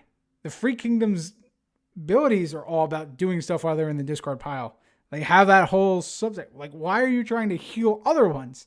Why don't you heal him? If he's going to be the standard bearer and run up there and boost all these arms, give him some durability. Sure, you give him the 4 HP. Like, that was a start, but give him the healing too. Like, come on. It's just a frustrating design. So that's why I have Seraph as number 5. Again, he has a lot of things on him, a lot of bells and whistles, so that's why he's not like at the back end. But he's just a fair fighter with some missed design opportunities. Atumamani, they thought you were going to give Free Kingdoms some monster synergies. You didn't need to. Like, you have other synergies within the Free Kingdoms faction that's just better. He's a druid, which is really cool. He eventually becomes a awesome Medusan Lord, mainly because of just they wanted to make him good because of how terrible he was at a Warlord. Somebody will tell you some things that Tuamani can do some things with Pain Conduit. They are a filthy, filthy liar and an exaggerator. Tuamani is not good. I would not recommend playing him. Pretty cool. Got like a Elvis, like, thank you very much looking face going on. I don't really know what's going on with that too right now, but do not recommend. Stay away. Tarek Justice Bringer. Speaking of awful attacks, Chase. Tarek is a fan favorite. The newer art as opposed to the good and evil art, I actually really like. Again, I'm going to talk about art whenever I talk about bad cards. Is a paladin, and that's really about it. And it has going for it. Can play some cleric spells. That's pretty good. But again, it's just a fair fighter. And fair fighters don't do anything really in Ancients. It's just the format's not there. Same thing with Kara. Kara's a ranger. That's the best thing she has going for her. She can put on Hawk Hatchet and Hawk Hatchet you in the face. But her ability to discard a card to move Free Kingdoms forward one rank, you can just play Bobby and then they just move forward one rank. Or not even move forward. They just enter play one up. Your boy sucks. I don't even know which boy. Tarek, my boy. Oh, sorry, I misread that. Jowanski, you were correct. Chase, you were still wrong. I got you. The art Robert had commissioned is amazing. It is absolutely correct. Yes, that Heather Bruton's Tarek was awesome. Again, the art is the best part about Tarek. And that'll be it. I'm sure Z is probably hearing me like, you know what? Fuck you, Vec. But if Z even knew who I was, you know what? That's pretty cool. Because I don't think he does. But he wouldn't like me bad-mouthing his dude. But even he would be the first to admit his Warlord sucks. Much like he does at Warlord. Zing! Got you back, Z. That's what's up. So yeah, Kara's not that good. I love her. I love Kara. I've won a big event with her in a New Jersey con. By just literally rolling 20s with Hawk Hatchets. It was beautiful in the early days of Z. But those days are gone. We're in Ancients. And she needs some help. She's not going to get it. Last but not least, Rabnazan. Why is Rabnazan here? Again, it's just the same thing with Valhalla Abyssbane. The format evolved past her. The game evolved past Rabnazan. There's even a newer Zon that's worth playing. That one's actually really good. Never play this Zon over that Zon because this Zon is just, okay, I'm a rogue and a cleric, which at the time was really cool. We didn't really have that. I think he was the first one. Give a character power attack. That's what I'm dedicating my Warlord slot for? No, it's not worth it. 11 skill is great, but that's about it. So Ravenous just doesn't have anything going on for it. See you at the bottom, boys. Let's see. He's there because of your hate for killing your Medusan Lord. No, Ravenous Zon did not kill my Medusan Lord. Zon, like the actual, or Ravenous the whatever, actually killed my Medusan Lord. That is a good Warlord. Lady of Mercy, no love. Lady of Mercy is, close. I'd put Lady of Mercy over Sir Robert even, just to kind of twist that blade and chase his back a little bit more. Lady of Mercy is very good. Absolutely. So I'll give her love, but she's not top 5. You could probably argue to have her go over Uriel with Blind the Gods and doing things like that. She can play Mass Blessing right off the bat, which is really good. So yeah, I could see the argument. I can pick up what you're putting down, Sanji. But I don't have her there. But it's all good. Let's see. Top 5 Free Kingdoms cards. Brother Dominic. Who would have saw that coming? Brother Dominic is a card that if you told me, let's ban another card in Ancients. What card should be banned? Brother Dominic. 100%. No doubt. This card is just it's just too good. Or you want to make it cannot start and play. Even then, that's just a problem because then the army can still search it out. Maybe you have it as a 1X. Like that's a suitable options too. But Brother Dominic is just too good. Number 2, Regent is in there because again, this format is about you are either disrupting the card draw or you're getting disrupted. Like you're either drawing or you're disrupting it. It's one or the other. Regent fills in that slot. A lot of people have kind of gone for Staff of Secrets instead or Amnesia because the drawback of Regent is pretty steep. Having one hand size reduced. If you're an elf like Sanguinel, you can get away with having, losing that extra card because you have 6 to begin with. But, it's still there. It's still worth considering. Regent can be played by other factions other than that. So Bakbu Umbala I have here is another starter that I think is worth noting because Bakbao just enables so many different strategies. It makes Free Kingdoms fighters good. Just the built-in spend order tree walk swap with somebody is huge. It goes in Belial Dragon Drop to bring that dragon up to the front really quick. That's the only cavalry that's actually worth playing because it's backed by clerics and, backed by other stuff. Bakbo is very faction defining. Is a seer, but just not high enough level to play it. But love Bakbo. Absolutely. Great character, great design, simple design, but awesome. Definitely iconic. Number 4, Sir Tommy of Selenar. When he hits the board, he demands respect. If he decides to march up to the front, he is very competent at destroying ranks, or just until the end of next turn, my Free Kingdoms are going to be massive. You can play this in an Adarmi deck and go nuts. It's like Bakbu helps enable Bob Cavalry, or it can enable Beastmaster Cavalry, which is better. Or it can put Uriel in the front rank. So sure, Tommy, again, I don't think I need to justify this card. It's a matter of the skill for it, I will note, is when to pop it and when not to pop it. And you can even use it as a decoy to have people kind of try and take out Sir Tommy instead. Like let them put a wound on it, and then it's like, okay, now I'll remove it. So there is a little bit of cat and mouse there, but Sir Thomas will always pay dividends in the end. The only regretful thing is it's got to be a 1X because it's an epic hero. And number 5, I would say the best, quote unquote mid-range character for the Free Kingdoms is Barrett Yeskar. 3 HP, 3 strikes, rogue fighter. Just so he can play the actions, not the items, of course. Well, you can put the items on and eventually get up there, but the lycanthrope trait is really, really good. And again, with Beastmaster, Barrett or Timoris Yeskar will be the engine for your destruction. So he's worthy of noting here, just for a higher level Free Kingdom. Even in the beginning of 4E, Barrett was big in, I want to say, it was CE when Dragon's Fury, he was in Dragon's Fury, I think, made his debut, I think. But ever since Barrett's been around, it's just been oh my God, well, really cool design card, but just super powerful, but you never felt unfair. So it really hit that spot where this is right. This is just right. This is what a good card looks like. So good, show some love to Barrett. Moving on, hour and a half in. Good Lord. I am not even halfway through. Mercenaries. Might be some surprises here. I don't know. I think this is pretty straightforward. But Tavish Jape, number 1 mercenary warlord. Tavis, again, is a seer, cleric, can play a lot of blitz stuff, and the manipulation of the die roll cannot be understated.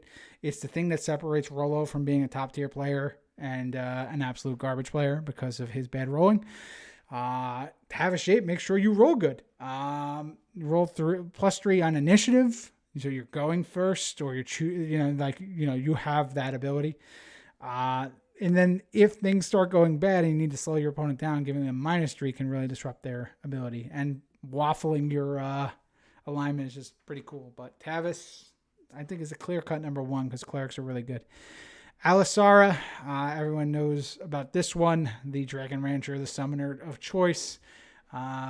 Its consistency is the game. Searching out for the character you need and putting into play. That 1X Torn Yeskar that you have to play in Ancients, well, you have Torn every turn. Every game, really. It's just you're going to consistently get that. So you can build around things with that. Because of that, she is the best summoner. You could argue that Caitlyn the Free kind of gets some love too because she's the same thing, but her cost is a lot higher to do that consistency search. So she doesn't make the cut. She's up there though. Dorath Sadul, though, I'd say is the best Spell Blitz wizard because of that order. It is obviously kind of squishy because it's 12 AC, 3 HP. Illusionist isn't the right subclass. It's an okay subclass. Having the Cleric class means you can now have Mass Blessing in a Wizard Blitz, Spell Blitz deck, which is super cool. Or you can back it with some healing. You can back it with Reflect for offensive healing. But the thing that makes Dorath really worth playing is the order, because the flexibility there. You can bounce your own characters to generate extra strikes. But just because that exists, your opponent has to be careful about spending one of their level 2s up there. You go into a Power Eye, Dorath can just bounce that and just really disrupt some ranks. So you really have to force the opponent. The opponent is forced to play around that until it's used. So in a competent pilot who will slow play that order and like really force the opponent to just play, flat-footed. It's a really great ability. Dorath Hate Main. Ooh, yeah, that's pretty rough. Just completely undo that Warlord. General Lund. So Reclisa said that could be the surprising pick on here, but Lund is, that cavalry aspect we have there. If it was just cavalry, Lund would, not be on this list, like Sir Robert isn't. But Lennox with Gallows Fiend is the reason why Lund's here. So it's a fighter warlord that's a support cavalry warlord, but has that, super, just when that happens, it demands respect, and that's the end of it.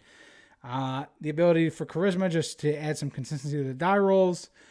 Stats, they're fine. Nothing to really write home about. But Lund has always been good.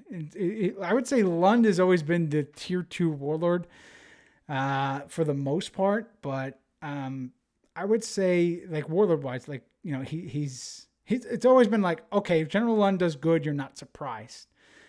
If General Lund wins 7 events, you'd be surprised. But if it wins here and there, it's okay, yeah, that makes sense. I can see that. So yeah, I thought that was banned. So you're talking about the Lennoxness? No, Lennox isn't banned. You can go super Lennox with Gallows Fiend and do silly things. And last but not least, number 5, I have the Nemesis. Necromancer, 11th skill. Don't have to roll and can just kill a warlord. Oh, and I can heal myself if things get scary. A lot going on here. Please check Discord. You'll see that Scape G, person who keeps whipping my ass on this stream, gave you guys a pretty good idea of what you can do for a Nemesis deck that's pretty consistent.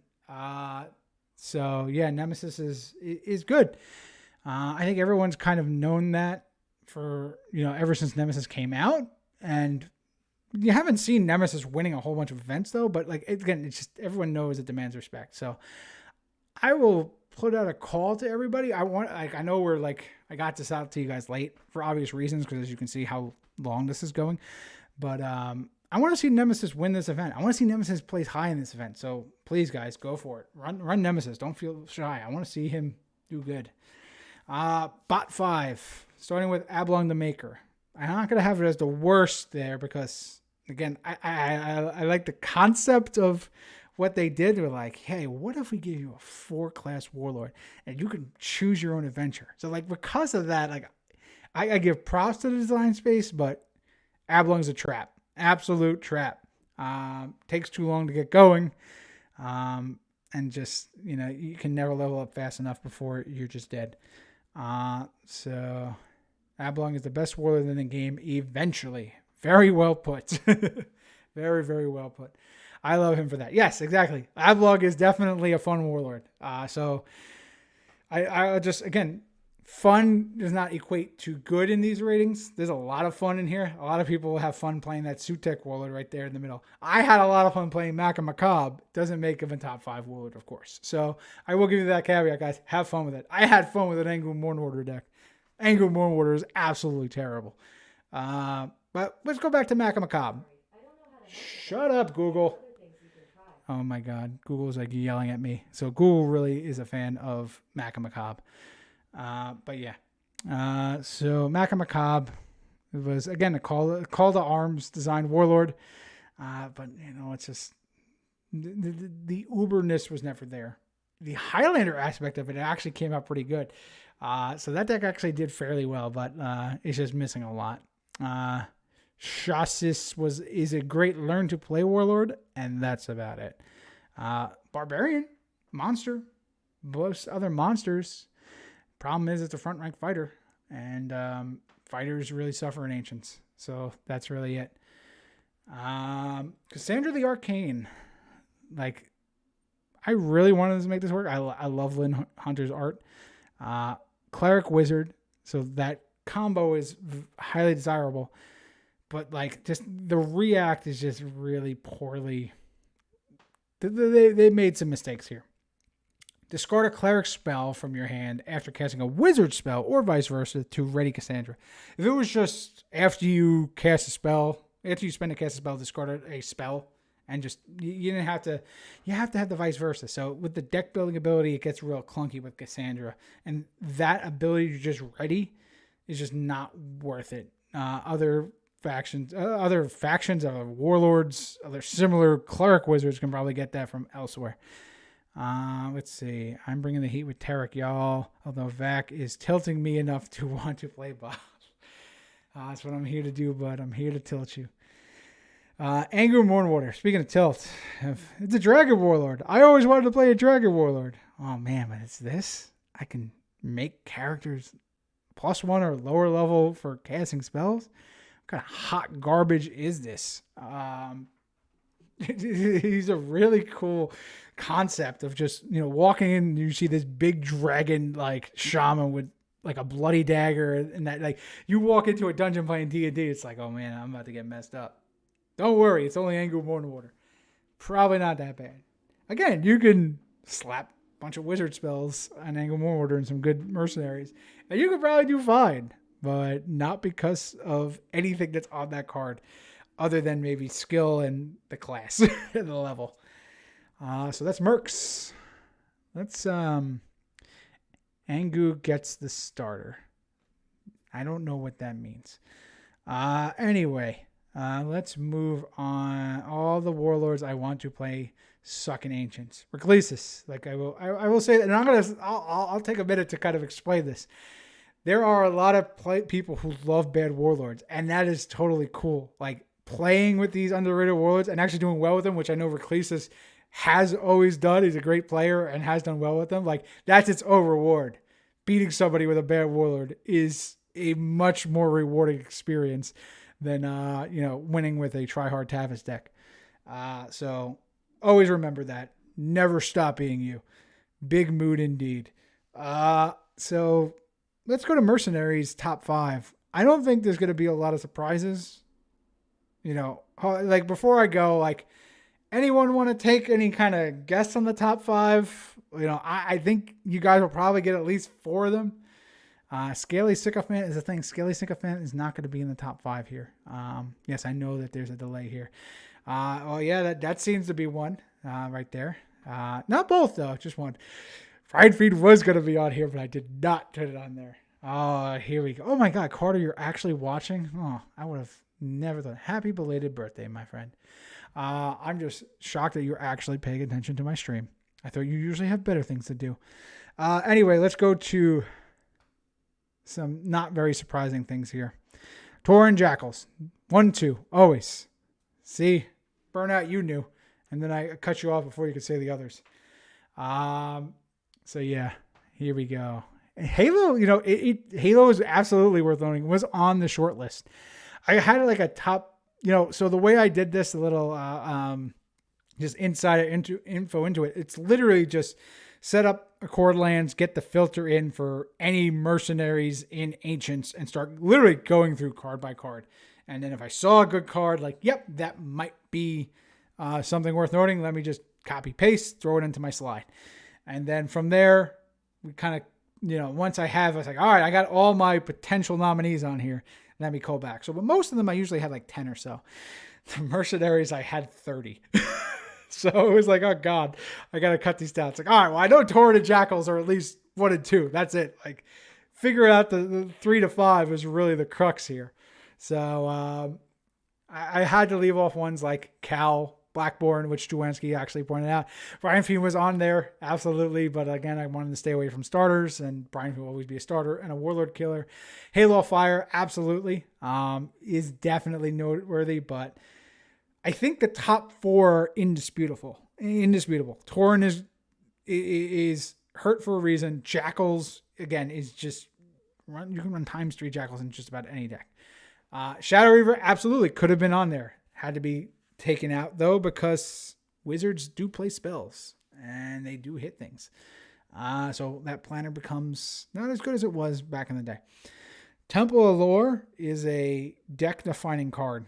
The design of it to make it level 1 makes it accessible, but also is its greatest, crux, because like once that comes out, it can just die. So you'll usually play around like having Gao, that level 3 dwarf that can pull a character back 1 rank, or Bakbu, who was mentioned before with Free Kingdoms.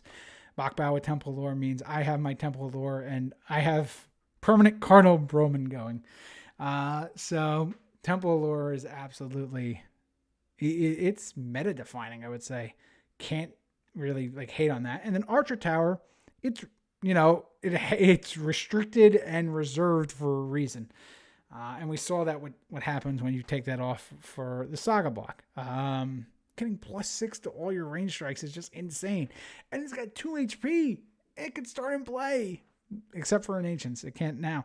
But like, when it was designed, it had this. It's like, why wouldn't you run 3 of this in any deck that revolves around range strikes? Because it just makes it just so much consistent. So much more consistent.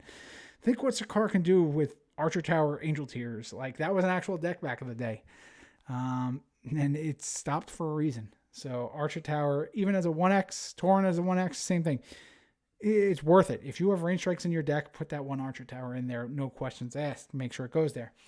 So then number 5, that's where I really had to think about it. And just, again, there's so many other good ones. Shadow Reaver, that's already mentioned. Halo.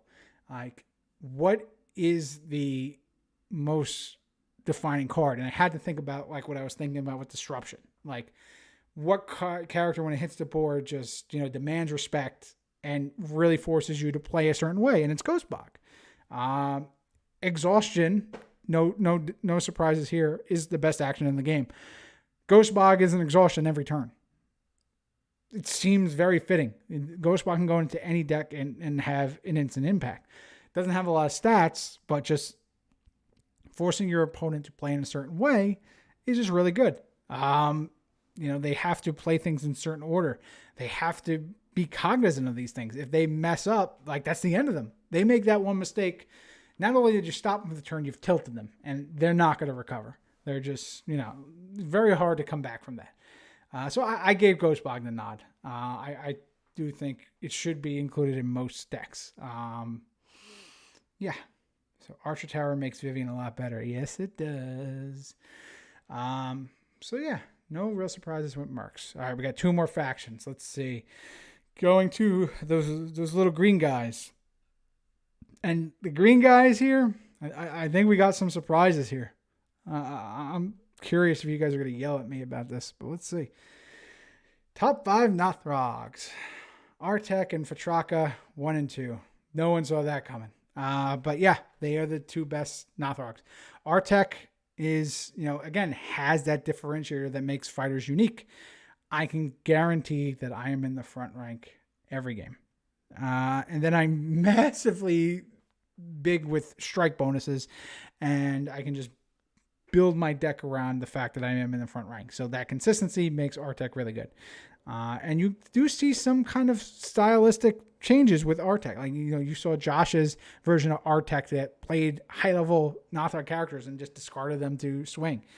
So, Artek is Artek. You guys know this. Fatraka, same thing.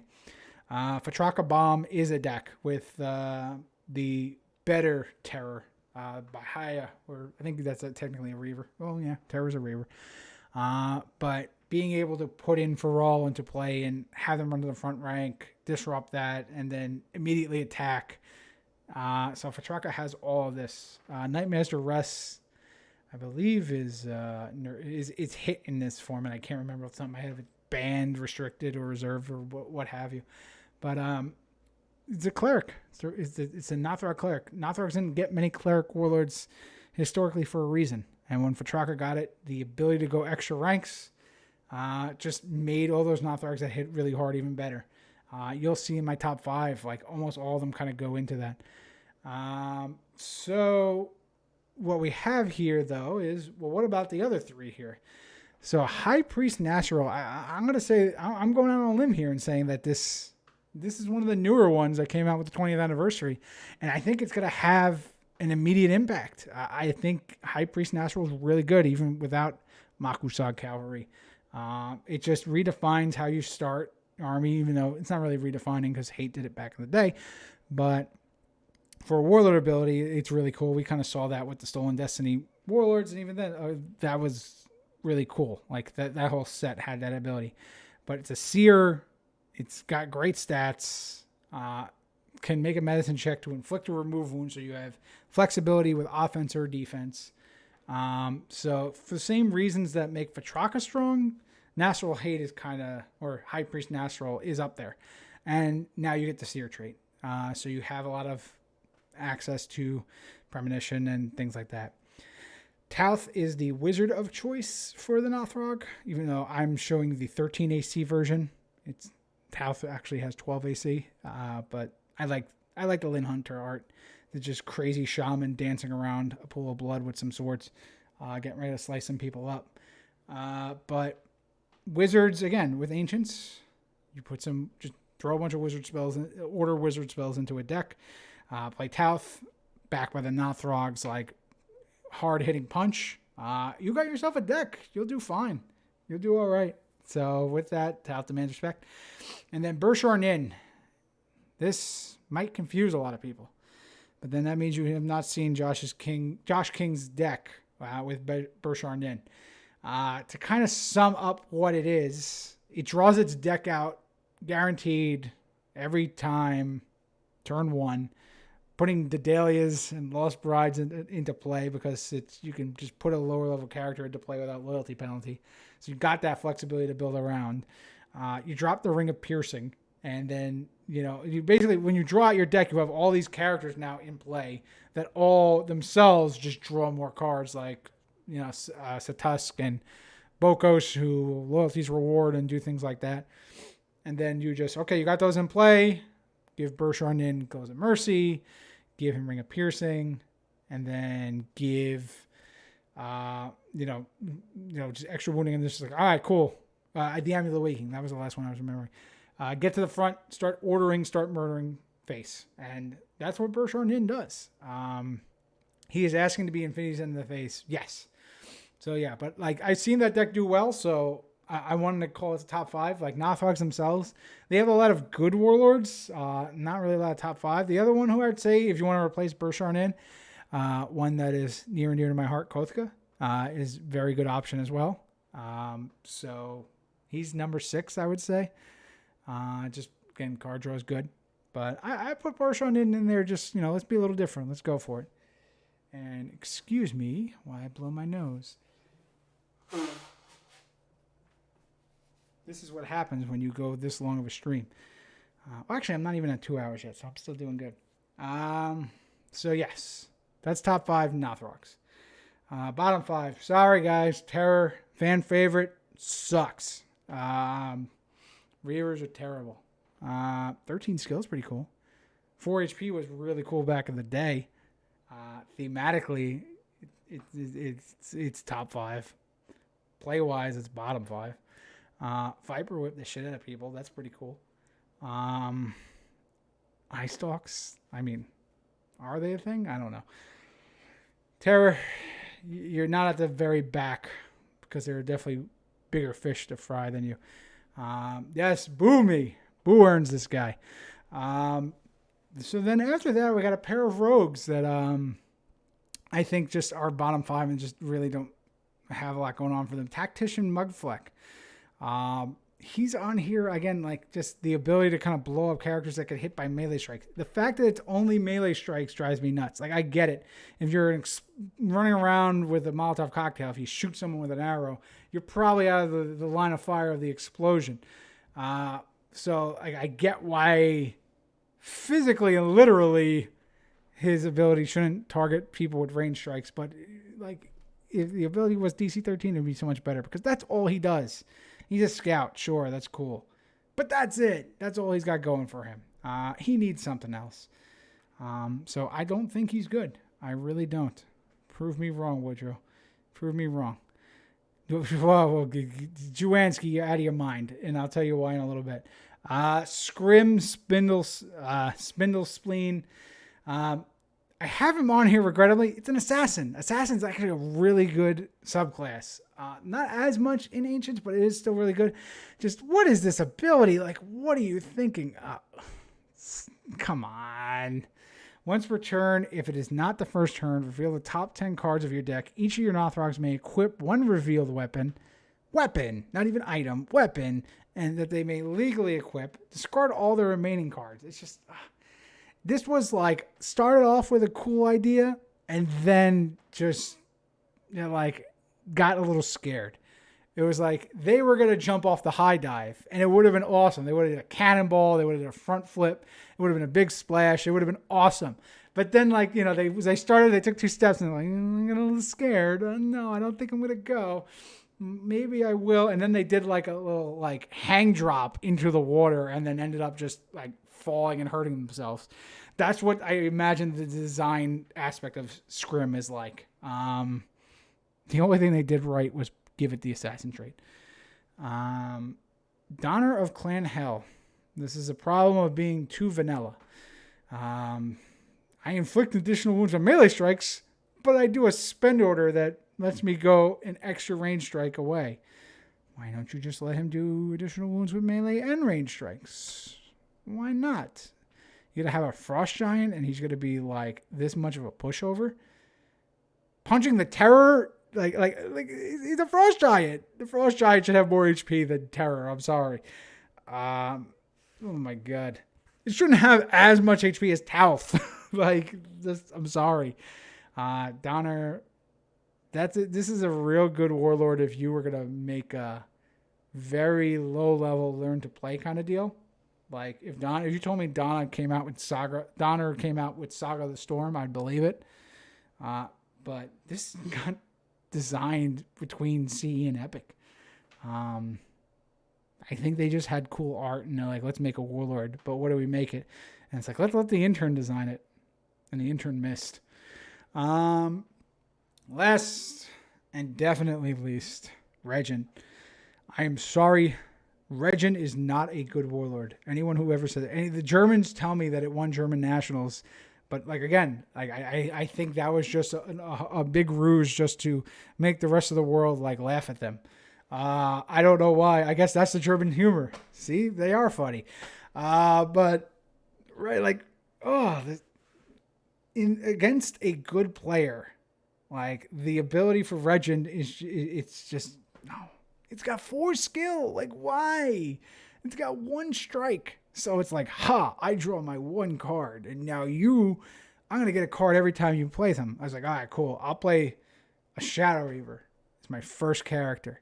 All right, cool. I get to draw my 1 card. So you got 2 cards for the turn. And then I'm going to discard the rest of my hand. And now you, as Regent, I'm going to have a problem just killing my 1 Shadow Reaver. Never mind the rest of my army and my Warlord, whatever that may be. You're not going to kill my Shadow Reaver. Regent, over 3 turns, you'll be able to do it. I hope you keep drawing good with that 1 card a turn that you're going to get, or 2 if need be. But long and short of it is, against Regent, look at your hand. Which of these characters, usually you want characters, are the best? Play those first. Discard the rest. Just win. So it's one of those this is a puzzle that is easily solved. You know the riddle going in, so you'll never get the riddle wrong, and then the door just opens, and that's it. You don't set off the trap. But if you play Regent, that is a trap. Okie dokie. So let's go to the Nothrog characters. For all, I have as number 1. The reason why Jackals is good, same reason why For all is good. The Daybreak mechanic is something that you'll see a lot of here for Nothrock. And I really do think that it was a real good time to be a Nothrock. But For all, either giving that super offense on turn 1, which is what Nothrocks really want to do, or then giving longevity once things kind of don't go that way, is just amazing flexibility, great stats, is a barbarian, level 4 fighter. So, again, I don't think there's any reason not to play him unless you're running a Weenie Blitz deck for Nothrocks.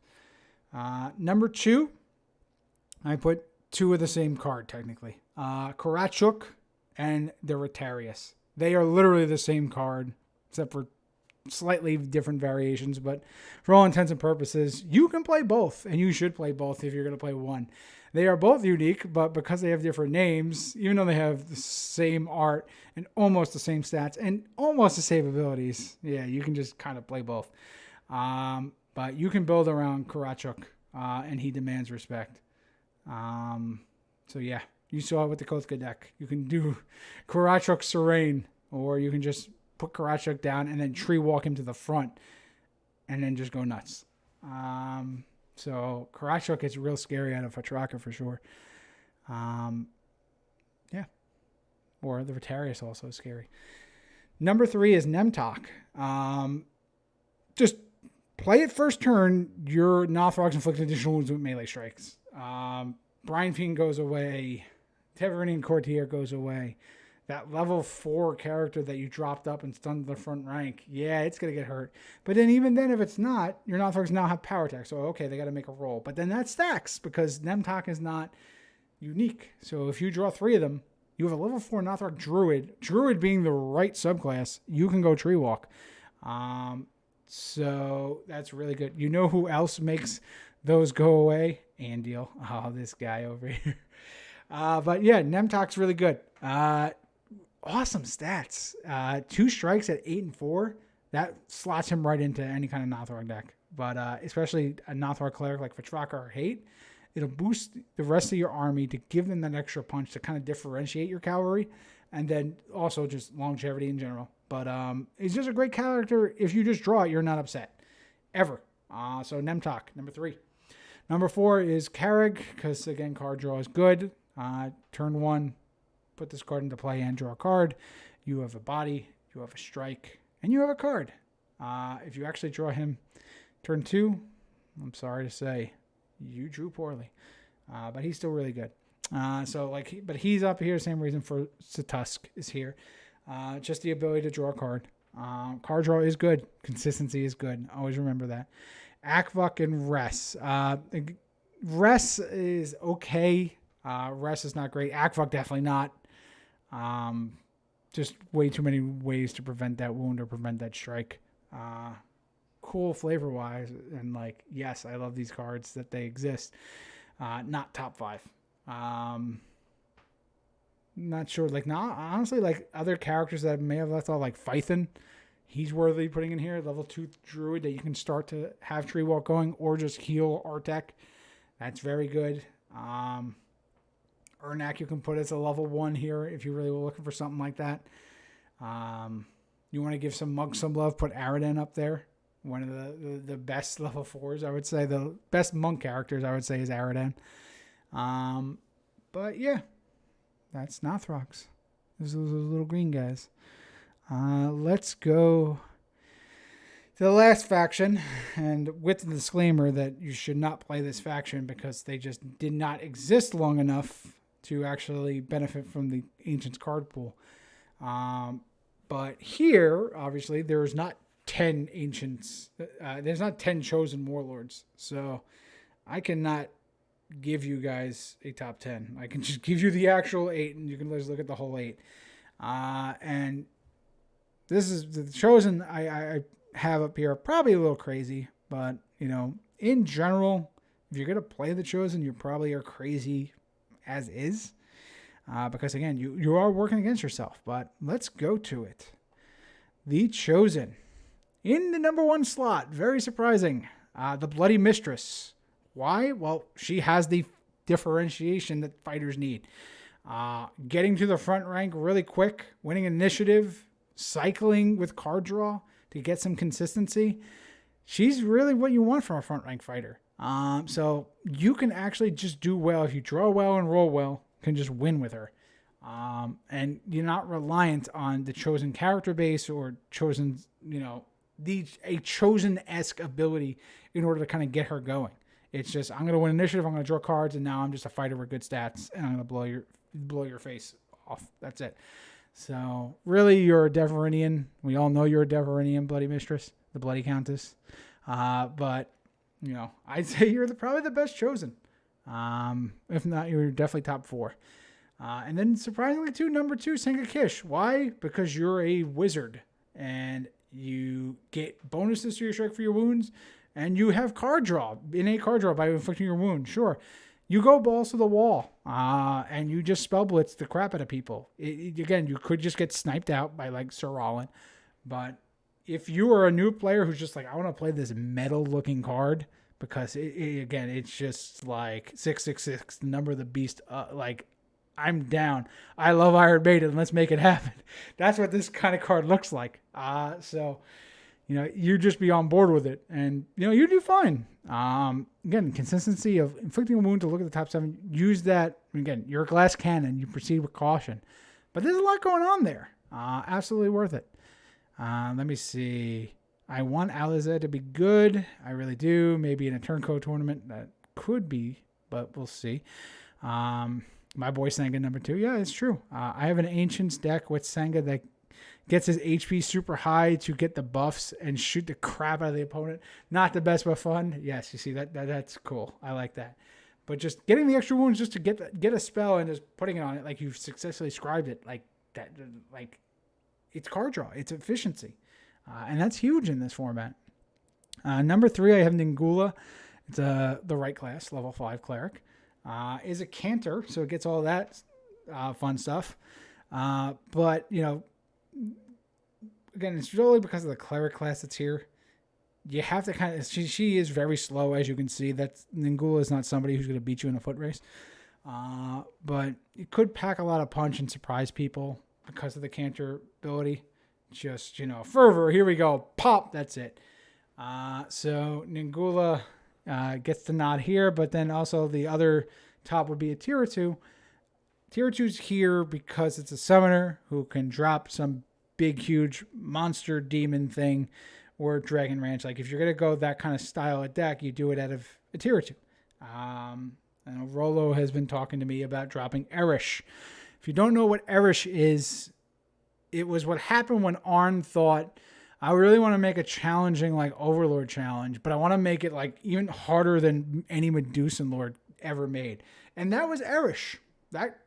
I literally built that deck to take challenges. I built it as poor man's Highlander. So it had to only be common cards, and it only had to have 1 X of any card. And there was never a game where I even came close to dying. Like, that card is just dumb.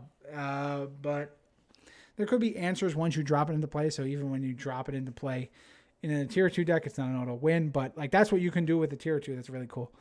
So the bottom 4, we have Princess Alize. Again, it's not her fault. It really isn't. Just the faction does not get a lot of support, and her whole ability is built around thralls. So she's here as kind of like she's a great 4E warlord. She really is.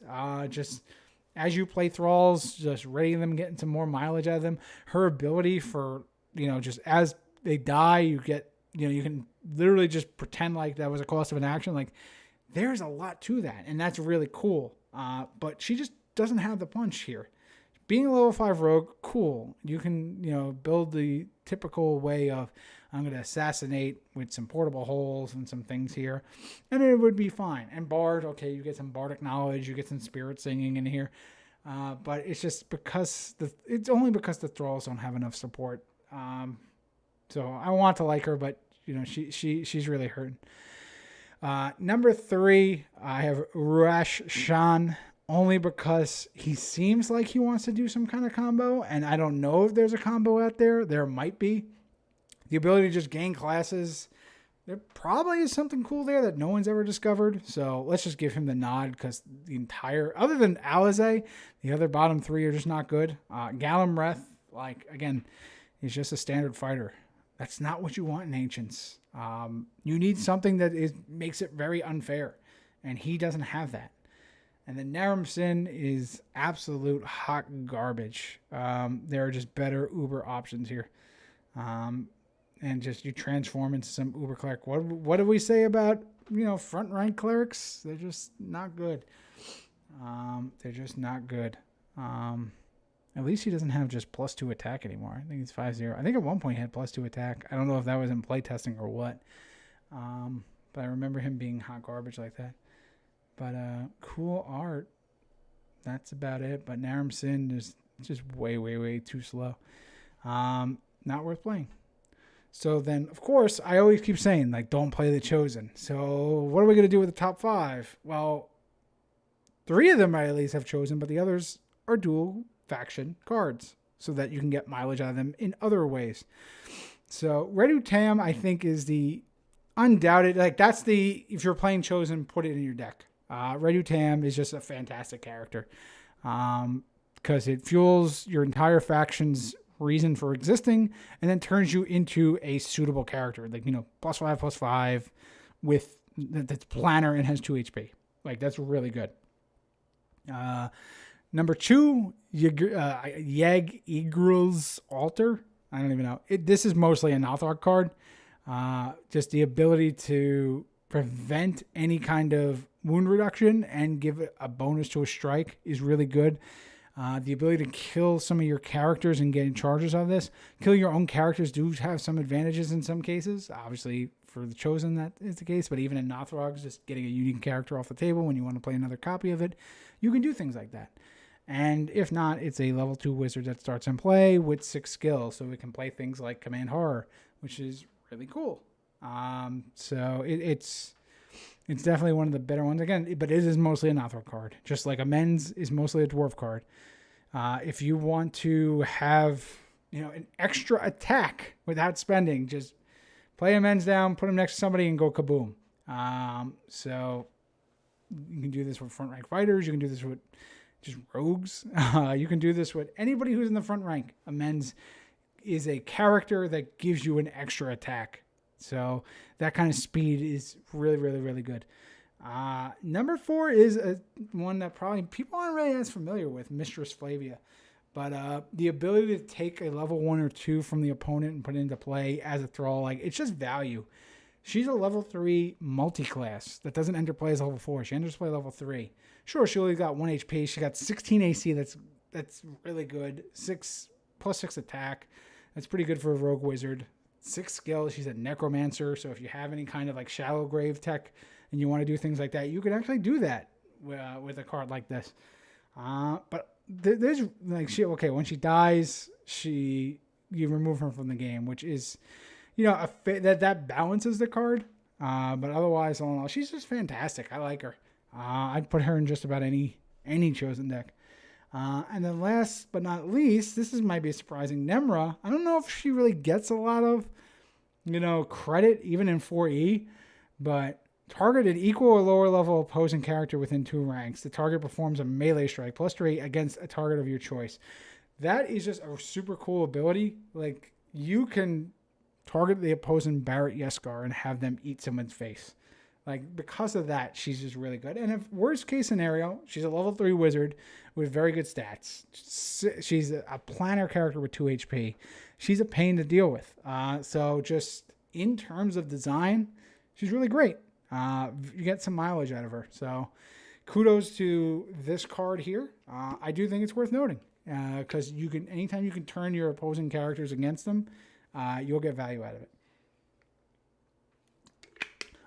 You guys still with me? We've finished all of the factions, but we still have classes to do. And we are approaching 2 hours and 10 minutes. So this one's probably going to be 3 hours, but we'll see. Yikes. I will not have a voice tomorrow. That'll be fun. Let's go.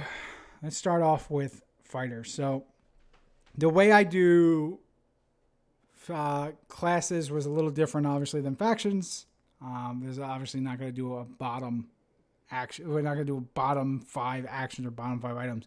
So we did top 5 actions and top 5 items. In some cases, I may have put 2 cards in one slot just because they're there for the same reason, and that'll be evident here in fighters.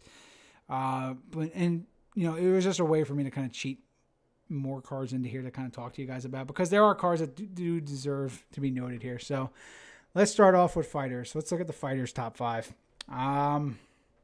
We have in actions first. We have no prisoners and obliterate. These are the 2 best fighter actions ever created. But which one you want really depends on who you are. And in some cases, you probably want both. So I didn't really want to dedicate the top 2 slots to them. I thought it's like, okay, you guys share this crown. No prisoners, when it came out in Southern Kingdoms, it was like, okay, this is just a $20 bill in a pack. So if you open it up, no prisoners with a $20 card, which is really good. Obliterate was something that you literally bought that chapter pack because you needed extras of, because fighters were really good in 4E. But even then, it's just 2 extra strikes, pull them forward. It's rank disruption and rank crushing. So it's very good action for sure. I know you guys can't really see it right here because I layered it on top, but I think you all know what obliterate does. And if not, go to theaccordlands.com, type in obliterate, and you'll see why you want to put that in your deck. Number 2, Hero's Gambit. This promo is very, very, very good and very Free Kingdoms friendly. But not even just that. Any kind of fighter that you want to just, go balls to the wall and just kamikaze, quote unquote, you can do that. You can do it for your Warlord as a last-ditch effort to kind of just edge out the win. And it's a gutsy call to do that, but a lot of times it's a gutsy win too.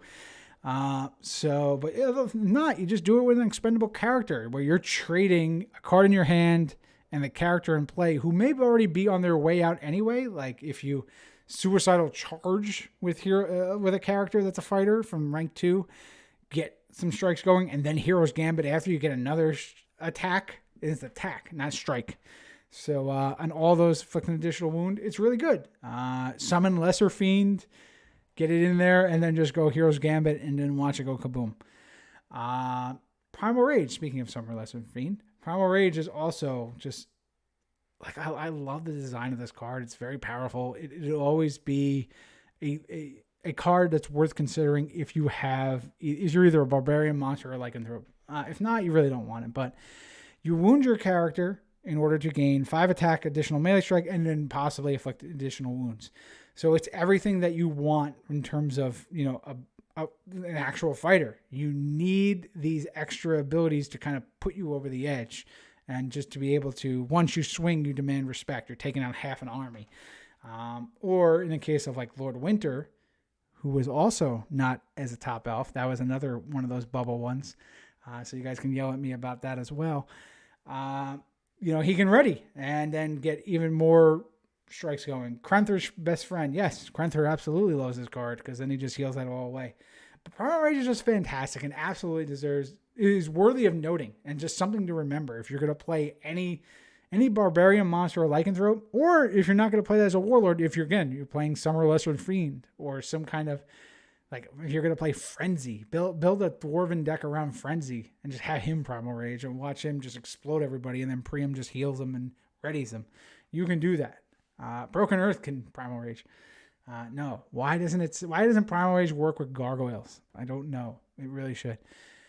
Number 4, we have both Hammer Toss and Pit Fight. Hammer Toss is, again, it's an archetype here. So I have it listed. The same thing where I have Uriel's top 5. Like, a Hammer Toss deck is a deck. So is a Pit Fight deck with Jodin. But they are the same thing. They just, the ability for fighters to reach the opposing warlord that's hiding behind all these chuds. So these 2 cards need to be noted together. You can't really do the same. I don't think you can combine them together, actually, because you're targeting the attack. But either way, Pit Fight for lower level characters. Pit Fight is the card you want to go for if you're Jodin. Hammer Toss is the card you want to go for if your Uriel. And you can kind of decide where you want to go there. And then last but not least, I have Stubborn. Mostly to kind of make a point with fighters. Protection is very big.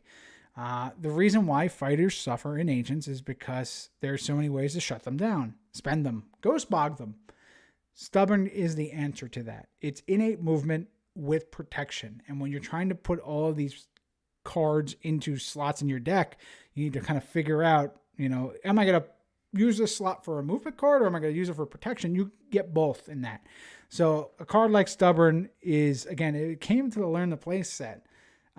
So that was like, it has that very simplistic design about it. And there's geniusness in that simplicity because it really fit a niche that the fighters need and that they can even now in Ancients get mileage out of it. So worthy of noting that something like that exists. Other cards like that, or like Defy the Chains, for example, you can do things like that. Looking at items, Giant Strength Potion came out in Dominance, and even though a lot of you guys saw us open up a Dominance box and saw a lot of this, like a lot of the Dominance cards were designed to be overpowered, even though there was a whole bunch of crap rares in my box. But Giant Strength Potion is just, drop it, order, point, click, delete. A plus 10 for additional wounds, plus any other modifiers you have going. It's just like this it's just absolute like a one-shot insane ability, and that you can save it and slow play it if needed. Or you can recur it with like Nodwick. I think it's the best fighter item. Because if you're a front rank fighter, it's going in your deck, no matter what. Speaking of which, Greaves should also go in your deck. Because Ghostbog exists, because Exhaustion exists, because people want to spend you. People want to stun you. Greaves can stop stunning as well. And it's level 4. You can search it out with Zod. It has no trait to it, so you're not having to sacrifice any other slots for it. Greaves is a fantastic design, absolutely. Best weapon for fighters, I'd say, is Excessus. Came out, it is the actual booster image of Call to Arms as well. So art-wise, it's really cool. But just inflict a wound on yourself to inflict 2 additional wounds with a melee strike. And as long as you have HP, you can do that. So there are fighters that love to wound themselves and get abilities like Britta, Winter. Excessus is the chainsaw. So remember that. You can build a deck like that. Ring of Piercing, that was what I mentioned with Bershar Nin. You cannot start and play, just like all the other rings with Ancients. But killing your character to perform a melee strike, and you can't play characters normally, there are, just a 6-man deck will have this. So that way on turn 1, they have a guaranteed extra strikes as long as their entire army doesn't get wiped out, which in itself will have some benefit because then they're killing them instead of killing you. So Ring of Piercing worth noting. And then last but not least, this might be a surprise. A lot of people forget Dark Hide Armor exists. Run Dark Hide Armor. It shuts, like Zod with Dark Hide Armor. Don't worry. Armor, no, it needs to give me like 5 AC. No, it doesn't. It needs to keep you alive. That's what armor does. And Dark Hide Armor does that because everybody in Ancients will try and one-shot you. You can't get one shot with Dark Hide Armor on unless they're going to Vorpal Blade you, which is very specific. Or Ydra's Tooth. But that's it. Like those two. Or Ando Smearty making you go down in many levels. But no, that's not going to actually happen. Dark Hide Armor, just with all the multi-wounding that runs around, it stops snipers. If you're going to go in the front rank and sit there for a while, and you're going to have Uber Zod, it's going to have 7 HP, that Dark Hide Armor is the last. Like, they will look at that Capex in their hand, and they'll think about, do I get rid of the Tome of Champions? No, I got to get rid of this Dark Hide Armor. Like, I need to be able to push through. Like, so, like, the card is just, it's so great. More people need to play it because more people don't. All right, so after fighters, I don't know why I went like fighter, then I went to rogue. I don't know why I didn't start with cleric, but I didn't. That can show you how haphazard I was with this analysis. So hopefully I'm making a little sense. Let's take a look at rogues. So top actions for rogues: Assassin's Arrows and Assassination. These both serve the same purpose. Neither of them require a subclass to work, but it's if you're doing a range strike or you want to get a natural 20 and do extra wounds, use assassin's arrows. If you're doing melee strikes, you get the same thing with assassination. So just depending on what strategy of kill you're going with your rogue, pick the right one that fits. Pick both, technically, if you really want. That's kind of cool. You can do that with Saga, I guess, or somebody else like that. It's just good. Probably again, it's just iconic. Everyone should know these. Number 2 is Threaten. It really kind of turns the game upside down on itself because that, like with Sakar, you portable hold at the front rank and then you threaten into the opposing ranks, and immediately the opposing warlord is in danger. They have to have an answer. They have to have a strategy, and they got to be ready to deal with you. And if you're backed with stealth inherently or with other things, it's an uh-oh. Like, that means, like, I got to kill your entire army and get you away from me, because if I don't, I'm dead. So very, very, very defining card. Any melee striking rogue absolutely should include this. Same with Fast to Win, because the same thing, like I mentioned with Stubborn, it's utility involved with movement. So you can move forward or backward without the worry of reacting, which is really cool. But also, before you do a melee strike, you can just make sure that any of their answers just get negated. So if you don't need the movement, you now have the ability to just make sure that your melee strike is just going to go through.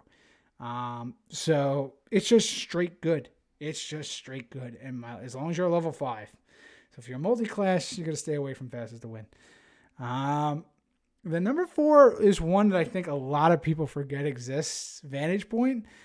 Absolutely fantastic. The reason that improved invisibility is restricted and you have to only run one of it is because it's just, there's nothing you can do to stop it in terms of, okay, well, this character is now just the big, huge pothole that they can't cross. In Ancients, sometimes when people are blitzing you, that one character is really all you need to just survive to get to the next turn, to draw into whatever combo you have, win initiative, and win the game. And Vantage Point does that exact same thing, except that it's can't be done by your Warlord. You don't need an Illusionist, you just need a Rogue. If you're a Scout, you can do range strikes, which is cool. But just any Rogue character that's not a Warlord can now gain improved invisibility. It's only for one turn, so there is that drawback. But I've played this card a lot, where I just need to hold ranks because I'm building back towards some kind of combo. Definitely consider it if you got the slots. Last, I know this is technically a classless item, but it's Ranger Scout, so technically it's also Fighter. But Rapid Shot, I'm counting as a Rogue action because you put it in Sir Rollin because Rapid Shot pairs well with Assassin's Arrow. So that with number 1 is why it's worth it. You just, any spent character, you Assassin's Arrow them, and then you Rapid Shot, and it carries over all modifiers, including the natural 20, including additional wounds. So even if they're not spent, you still get those extra wounds without having to roll. So, and if worst case scenario, you get an extra strike, and it's a card that will do a wound and replace itself, essentially. Or it turns itself into a wound, which is why a lot of wizard actions are just really good. So, yeah. Rapid Shot number 5. Look at items. Portable Hole. Best rogue item out there. It's movement. It's card draw. It's it doesn't have a trait. It's just there. It's not a steed. But it kind of counts as a steed. It kind of counts as that. So Jeff did an awesome job with this artwork that somebody actually bought off of eBay for like $300 or whatever. That was actually a steal because it's an iconic card. Every rogue warlord should run Portable Hole without question, ×3. Unless, there's no rogues that can't draw. Even Regent, you know what? If you're going to run that bad warlord, that one card that you draw of its Portable Hole, that's worth it because it gets your bad warlord to the front rank so you can be put out of your misery sooner, and then you actually get another card to play. So, best weapons, it really depends on what strategy you're going for, but Black Steel Dagger, I'd say as a whole, is probably the best weapon in general. Level 6, it's multi-wounding and strike bonus with that condition. That's very thematic. It's really cool artwork. BSD, very good. But then we also have Vorpal here, which is also a fighter item, but mostly counting it as a rogues for the combination with assassination or anything like that. Just roll that 20, kill that character. Vorpal Blade is iconic, fantasy item, D&D and all that jazz, where Warlord came from. So it's kind of like before it kind of had its own mythos. It's like, let me borrow the Vorpal Blade from like D&D. And it does exactly what you remember that does. Just boom, lop your head off. That's it. It slices, it dices, it shines shoes. That is right. So with any weapon, of course, you need to have armor. There are two choices for the rogue armor of choice, but either way, I had them both as number 3. Martyr's Hide is there if you're going to stay in your army. Altar's Cloak is there if you're going to stealth in. Depending on your strategy, you can't go wrong with either of these. Altar's Cloak giving the innate stealth is a bonus, so you're canceling a strike. Once you get into the armies, you're good. But then you also get AC and skill bonus just for existing. It's really good. Martyr's Hide, the amount of times that you can defend and repost really just makes it so you can protect it. Having 3 armor is really good. The -1 attack is very negligible. You won't even notice it. Kaimi can put on either one of these and be very happy. Number 4, Braces of Archery. Fighter or rogue item. If you're doing range strikes, you need at least one of these in your deck. You probably can use more, especially if your other characters do it. But the reason why Archer Tower is good is just if you put a bonus on something that has multiple strikes, it just pays dividends. And Brace of Archery is that too. Not only mention, if you roll a 20, you do an extra wound. So Braces of Archery with Assassin's Arrow, there's your 3 wounds. You're good to go. And then Angel Tears, just discarding a card to do a range strike. You can start this with the card, so it's worth noting that here. I think everybody is very familiar with Angel Tears at this point, so don't really need to explain that one. Let's go to Clerics. Number 1, Cleric Action, Mass Blessing. It's offense, it's defense, does everything you want and has an order.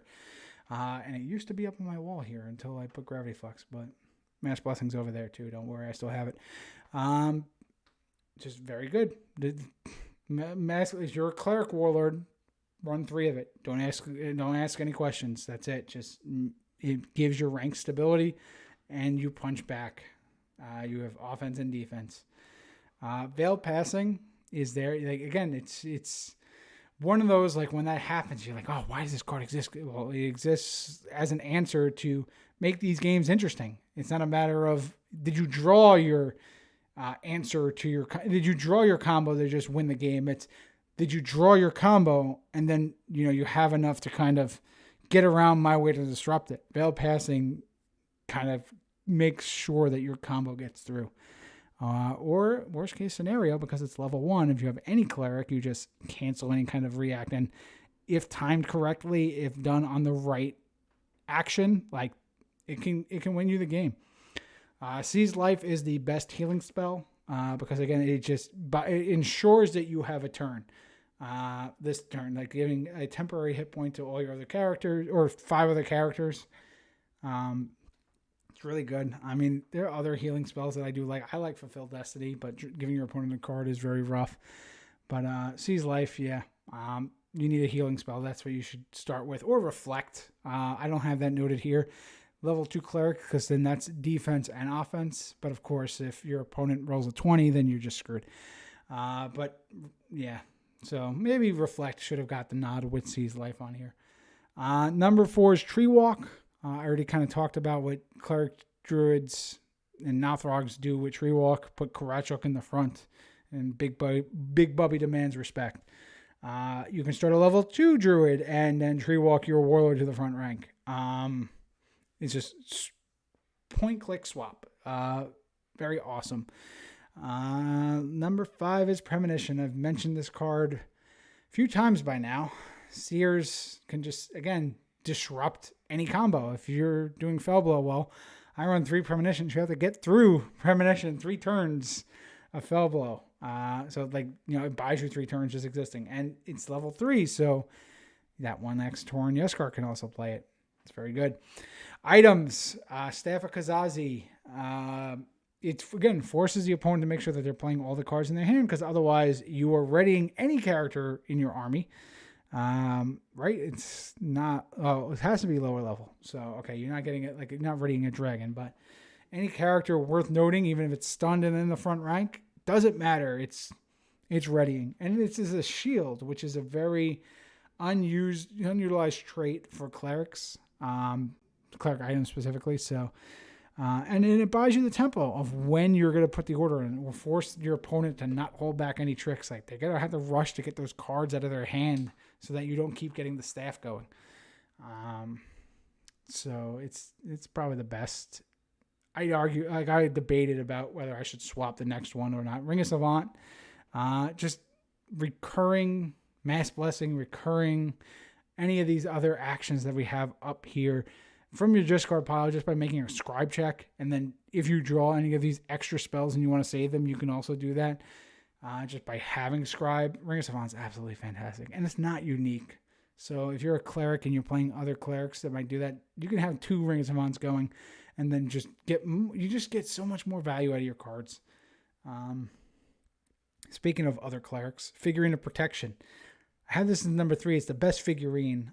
It is a cleric item, even though it says classic. It did get it in errata, so just remember that for all of them. They are errata to the class that they create. But the figurine, again, just being a level 4 cleric in itself with 2 HP is just really good. But it also has to react to be the protection. So if someone's going to try and silver bullet you or snipe you out, the figurine can just take the wounds for whoever created it right next to them, because they come into play right next to them. So it also lets you basically play 28 characters in your deck or more with Nodwick, because then that character dies and you just recur it.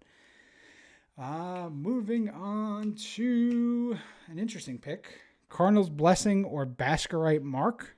So this, I have both of these listed. Depending on what kind of buff you want to do this with is really it. If you have a passive bluff like Rustic Umbala, who just gives a bonus to attack to undead, well, Baskerite Mark is the one you want, because now that bonus is just inherently bigger. If you're Gilbert Bask or Denali Sagebound, you want the Cardinal's Blessing, because then that permanent bonus you're giving is upped by 5. You don't get 5 HP, you don't get 5 levels, but you do get 5 attack AC and or skill, which is really good. So always, Cardinal's Blessing, just, and then you can run that in a non-cleric deck, because if you have Gilbert Bask as a mercenary, you can just ensure that whatever character you're going to play is now going to be boosted like that and can Uber up. Or any dwarf, you can search this out with Zod, I think, right? Or Zod, yeah, you can search this out with Zod, and then put it on Denali, and then just Zod's big. Isadra's Tidal Mace is number 5. This one's kind of come into popularity as of recently, because just where buffing is important, so is debuffing and giving penalties. We saw Sissy Law again do the Tidal Mace was an integral part of shrinking the opposing Warlord to get that MLG off and kill them.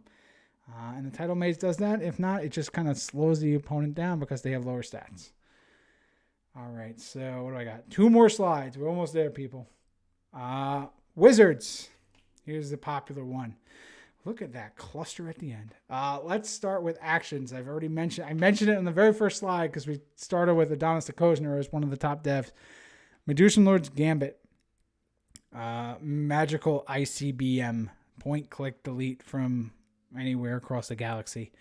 MLG is very good because you cannot react to or during it. So as long as you have a massive skill or your opponent has a massive penalty, they make a DC check, and unless they roll really good, if they fail by 10 or more, they're going to go kaboom, and that's the end of it. So MLG is the, wizards are always known, like, what's the big kaboom spell? MLG is the big kaboom spell, especially for this format. Number 2, I have Severed of Flesh. Necromancers absolutely love this. Even if you're not a Necromancer, you might still actually get some value out of it. But just before a character dies, they just don't die and they come back into play. Bringing them back into play is letting them get off other abilities. Like, if they kill your K-Pix, well, K-Pix comes back in and just steals another one. So having these enter play abilities recur is an underappreciated benefit for Sever the Flesh. Wheel of Death, it is the Necromancer's version of Mass Blessing. You're putting stuff in your discard pile, which in itself may seem like a trade-off, but could also be a benefit. Probably the best uncommon. Because Exhaustion's on uncommon. I think it's a common. But Wheel of Fate's probably the best uncommon. Another good uncommon is Felblow, because it is a win condition. Having a Necromancer just do a melee strike to any character in play, that's how you get Fade Felblow with Vorpal Blade and Glyph of Fate, which is also one of the items I mentioned here. But you build a deck around Felblow, and that is your win condition. So always remember that there could be just Felblow decks. There probably will be Felblow decks in this Ancient Tournament in one way, shape, or form. Last but not least, I have 4 cards listed in the same thing. And that's because I just needed to talk about Order Do a Strike spells. And that would be Fiery Bolts, Final Power, Incinerate, and Evoke Crisis. Each of these just by themselves, just if you have a wizard with the appropriate level, you put it on the table, you target your strike, you roll good, you kill whatever you want. You can run ×3 of each of these in any wizard deck. So that's 12 of your slots right there. Throw in some Exhaustion, throw in some Maddies, let's say. So that's 18 slots out of your 25. Then if you're a Necromancer, throw in some Sever the Flesh. So now you're at 21. You now have 4 other random cards. You now have a very suitable wizard deck that, you as a newer player can just literally pick up these spells, put them on the table, and actually play Warlord and, have a competitive shot against just about anything. You will always be in it because you're just generating extra strikes. Fiery Bolts is just great for the marksmanship capability. So it's a order shot that can pack an extra punch. Final Power is just +5, so it's like the highest of, I guess, the order, except for, Incinerate. But, it's also level 2, so it's like a +5 is nothing to scoff about for a starter that a starter can play. If you have Final Rage in there, you can get 2 of them, but usually you won't, unless you're doing something like Caitlyn. It's probably not worth having that in there. Incinerate is a $30 4E card because it's just order, do a +6, or spend order for 2 +9s. So giving that flexibility to wizards of what they want to do, always good. And then last but not least, Evoke Crisis. This is errated to make sure that it has a level gate to it, but for all intents and purposes is you play this, no matter if your wizard is in the first rank or the second rank, discard your hand, do 5 range strikes or 6 range strikes and just obliterate their army.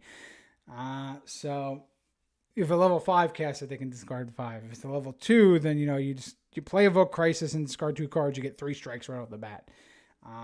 So it could just flat out win. And most people forget that it can target within 1 rank, so having that flexibility is great.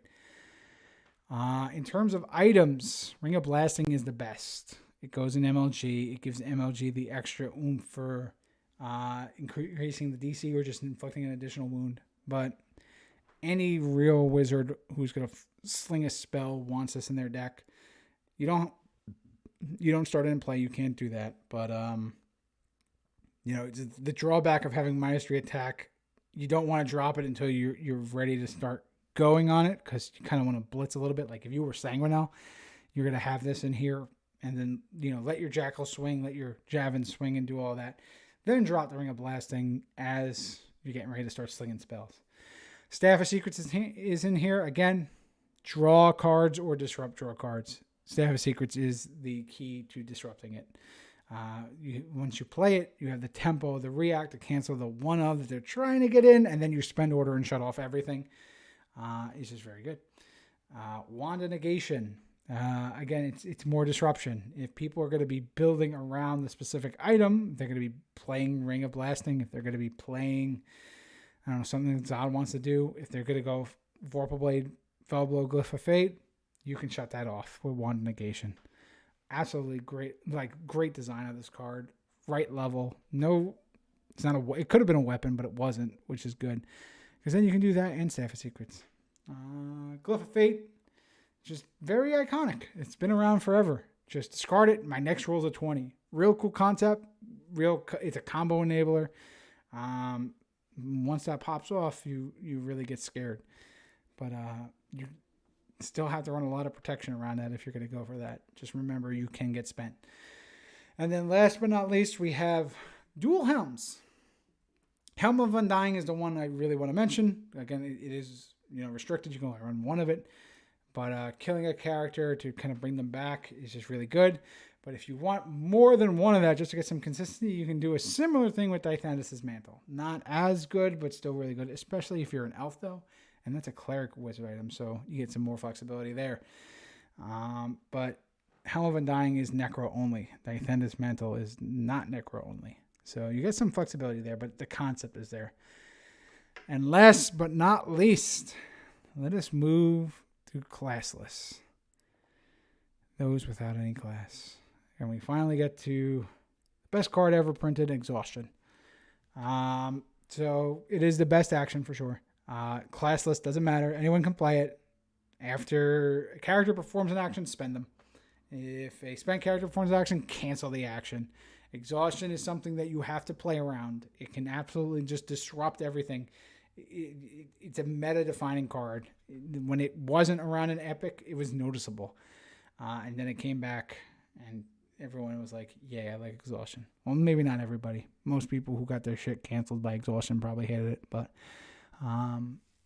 it's one of the cards where you have to have a very good reason not to have 3 of it in your deck. Same goes for Stolen Destiny, which not a lot of people realize, but because, again, it's DC 15. Target a non-Warlord character within 2 ranks. Destiny save, DC 15. If they fail, you kill the character who's casting this, and then you get the character that you just stole, and you stay in their ranks. So this is why Cavalry is bad, because cards like Stolen Destiny exist. You're going to build up your Cavalry guy, and then I'm going to steal it right away, and then they're sitting in your rank 2, and I just murder your Warlord in one action. So Nothrogs absolutely hate Stolen Destiny. Back Alley Tavern, I have his number 3 for being level 3. It is card draw and card meta at the same time. So really like that. Reminder, this one that I'm showing here is the original printing. It has an MRP in the 10th anniversary set where the timing for the react is when they pay the cost to perform an action to draw a card. So previously, you used to play Back Alley Tavern after they drew, but now you have to do it when they're declaring the cost, when they're paying the cost. Number 4, iconic card, Meet at the End. It doesn't go in every deck, but it could. It is a deck building decision. If you have extra slots and like you want that consistency, and I need to make sure I draw this, put Maddie in your deck, and that's what it is. It's not like a powerful card that every deck should have it, but you can make the argument that every deck could. And then Trade Routes was one that we mentioned for its synergy with supply. Just search for 3 different items in your deck. Your opponent gives you 1. Reminds me a lot of the old Magic card Fact or Fiction. Just what, like that case, it was like, you look at your top 5, split them into piles of 2, and your opponent chooses which pile you get. So playing this and having your opponent decide which one you're giving, but you're choosing which ones they have to choose from, really makes some cool play patterns. So I just really like the concept of this card. For items, Nodwick is the best item for sure because it lets you get other ones. So it just fuels everything. If it gets hit and gets discarded, that's some sad times. But most times you can play around that. But Nodwick really loves trade routes for sure. If you trade routes, you go Nodwick, Cloak of Many Things, and then whatever item you actually want, like Altus's Cloak, you have a guaranteed Altus Cloak. Number 2, Black Moss. This makes the Darmy even more deadly. It gives the punch to Raziel for these little frail elves that have little strikes. They now have guaranteed woundage. So it's a level 2 classless. It can go on any character that can equip an item. They take a wound and then you do that. You can even do this on Lord Winter. Give him a black boss. He'll wound himself. You inflicts a wound and then he readies. Speaking of readying, Amulet of Waking. Don't put that on a character that you intend to ready. Because you are always considered ready with this card on. Which is good against rogues, for example. Or if you're spent in your equipping items, they can't exhaust you to cancel and get rid of those items that you're doing. Or cancel whatever order you're performing while spent. Because you are considered ready. It's classless, it's traitless, it can be searched out by Zod. So it's spot protection as needed. It's very good. Bodyguard, for this format specifically, it disrupts a lot of combos and a lot of the archers that are going to try and snipe you from far away. This just basically says, I can't touch you from more than 2 ranks away, and you can't touch me from more than 2 ranks away. Unless it's MLG. MLG, you can still get got. But specifically with strikes, Bodyguard's got you back there. The only drawback with Bodyguard is it is a familiar, same with Nodwick. So you might have to choose which one you go with there. And then last but not least, we have Recruiter's Orders. This is just a character generator. Create a level 1 with a +1 strike and 1 HP. 9 AC. But it basically gives you an extra card every turn because it's an extra body. It's not a fantastic card, but just in the game of resource management like this, you'll get some mileage out of it. Just don't put it in Raziel or put it in Sanguinel. You can't put it in either of those and effectively play it, so don't do that. And thus, that completes the analysis. So that was very long, about 2 hours and 45 minutes of analyzing just the top 5 lists. But I know most of you guys, it's very late now. I started this, around like 8:30. It's now almost 11. It's a quarter after 11. So yeah, we went pretty far. So I know most of my chatters are already gone, but that's fine. But hopefully, this helps out some of you guys, not even just for this upcoming event that is happening. And the reason why I'm doing this, but also just in general, just remember these for Ancients whenever you're trying to kind of decide some things. And again, there's a lot that you guys can disagree on, and that's cool. We had some fun disagreements here. And like these kind of conversations and these debates are great for Warlord. Just talking about the game is great for Warlord, and it's fun. So that's why I enjoyed doing this, even though I'm sure you can tell that my energy is wearing down. I am exhausted, and I am getting ready for bed. And I've been talking way, way too much. So, yeah, I think with that, we're going to wrap this up. So the closing thoughts on Ancients, anything that you really want to play, you can play. And you can probably build a workable deck and be fine. So that's why I like Ancients. It has that depth that Open had, but without the stupid I just auto win, you lose. It's very controlled and minimized in Ancients. So it really feels like the game in its purest form. It is my preferred format, hands down. And I'm really excited for us to get back to it. And the thing with it is the meta game will change from tournament to tournament. Sure, there will always be Darmies, there will always be Stonefist Gargoyles. But, according to Woodrow, there's still some unexplored top-tier decks. But we also have the new 20th anniversary ones, too, so I'm interested to see how those perform as well. But, again, remember, there's no real, quote-unquote, bad Warlords, except for Regin. Regin's terrible. Don't play Regin. But, yeah, with Ancients, guys, just play whatever you want to have fun with. And hopefully that this analysis kind of gives you guys a little bit more background or some ideas, some inspiration, some motivation. Any of that, I am happy to oblige. And with that, thank you to all my viewers. Really appreciate it. If you're watching this on VOD, you're probably watching on YouTube. Check out my Twitch, twitch.tv/NirvanaTool. I will keep doing Warlord stuff as always. And we will for sure be streaming our Ancients matchups as we go. which, you know, I still have to give away the loot box. I'm not going to do it tonight just because of the way timing worked out. I have, you know, I might lose some viewers or a lot of people won't be on here. So still owe you guys that. We'll figure that out.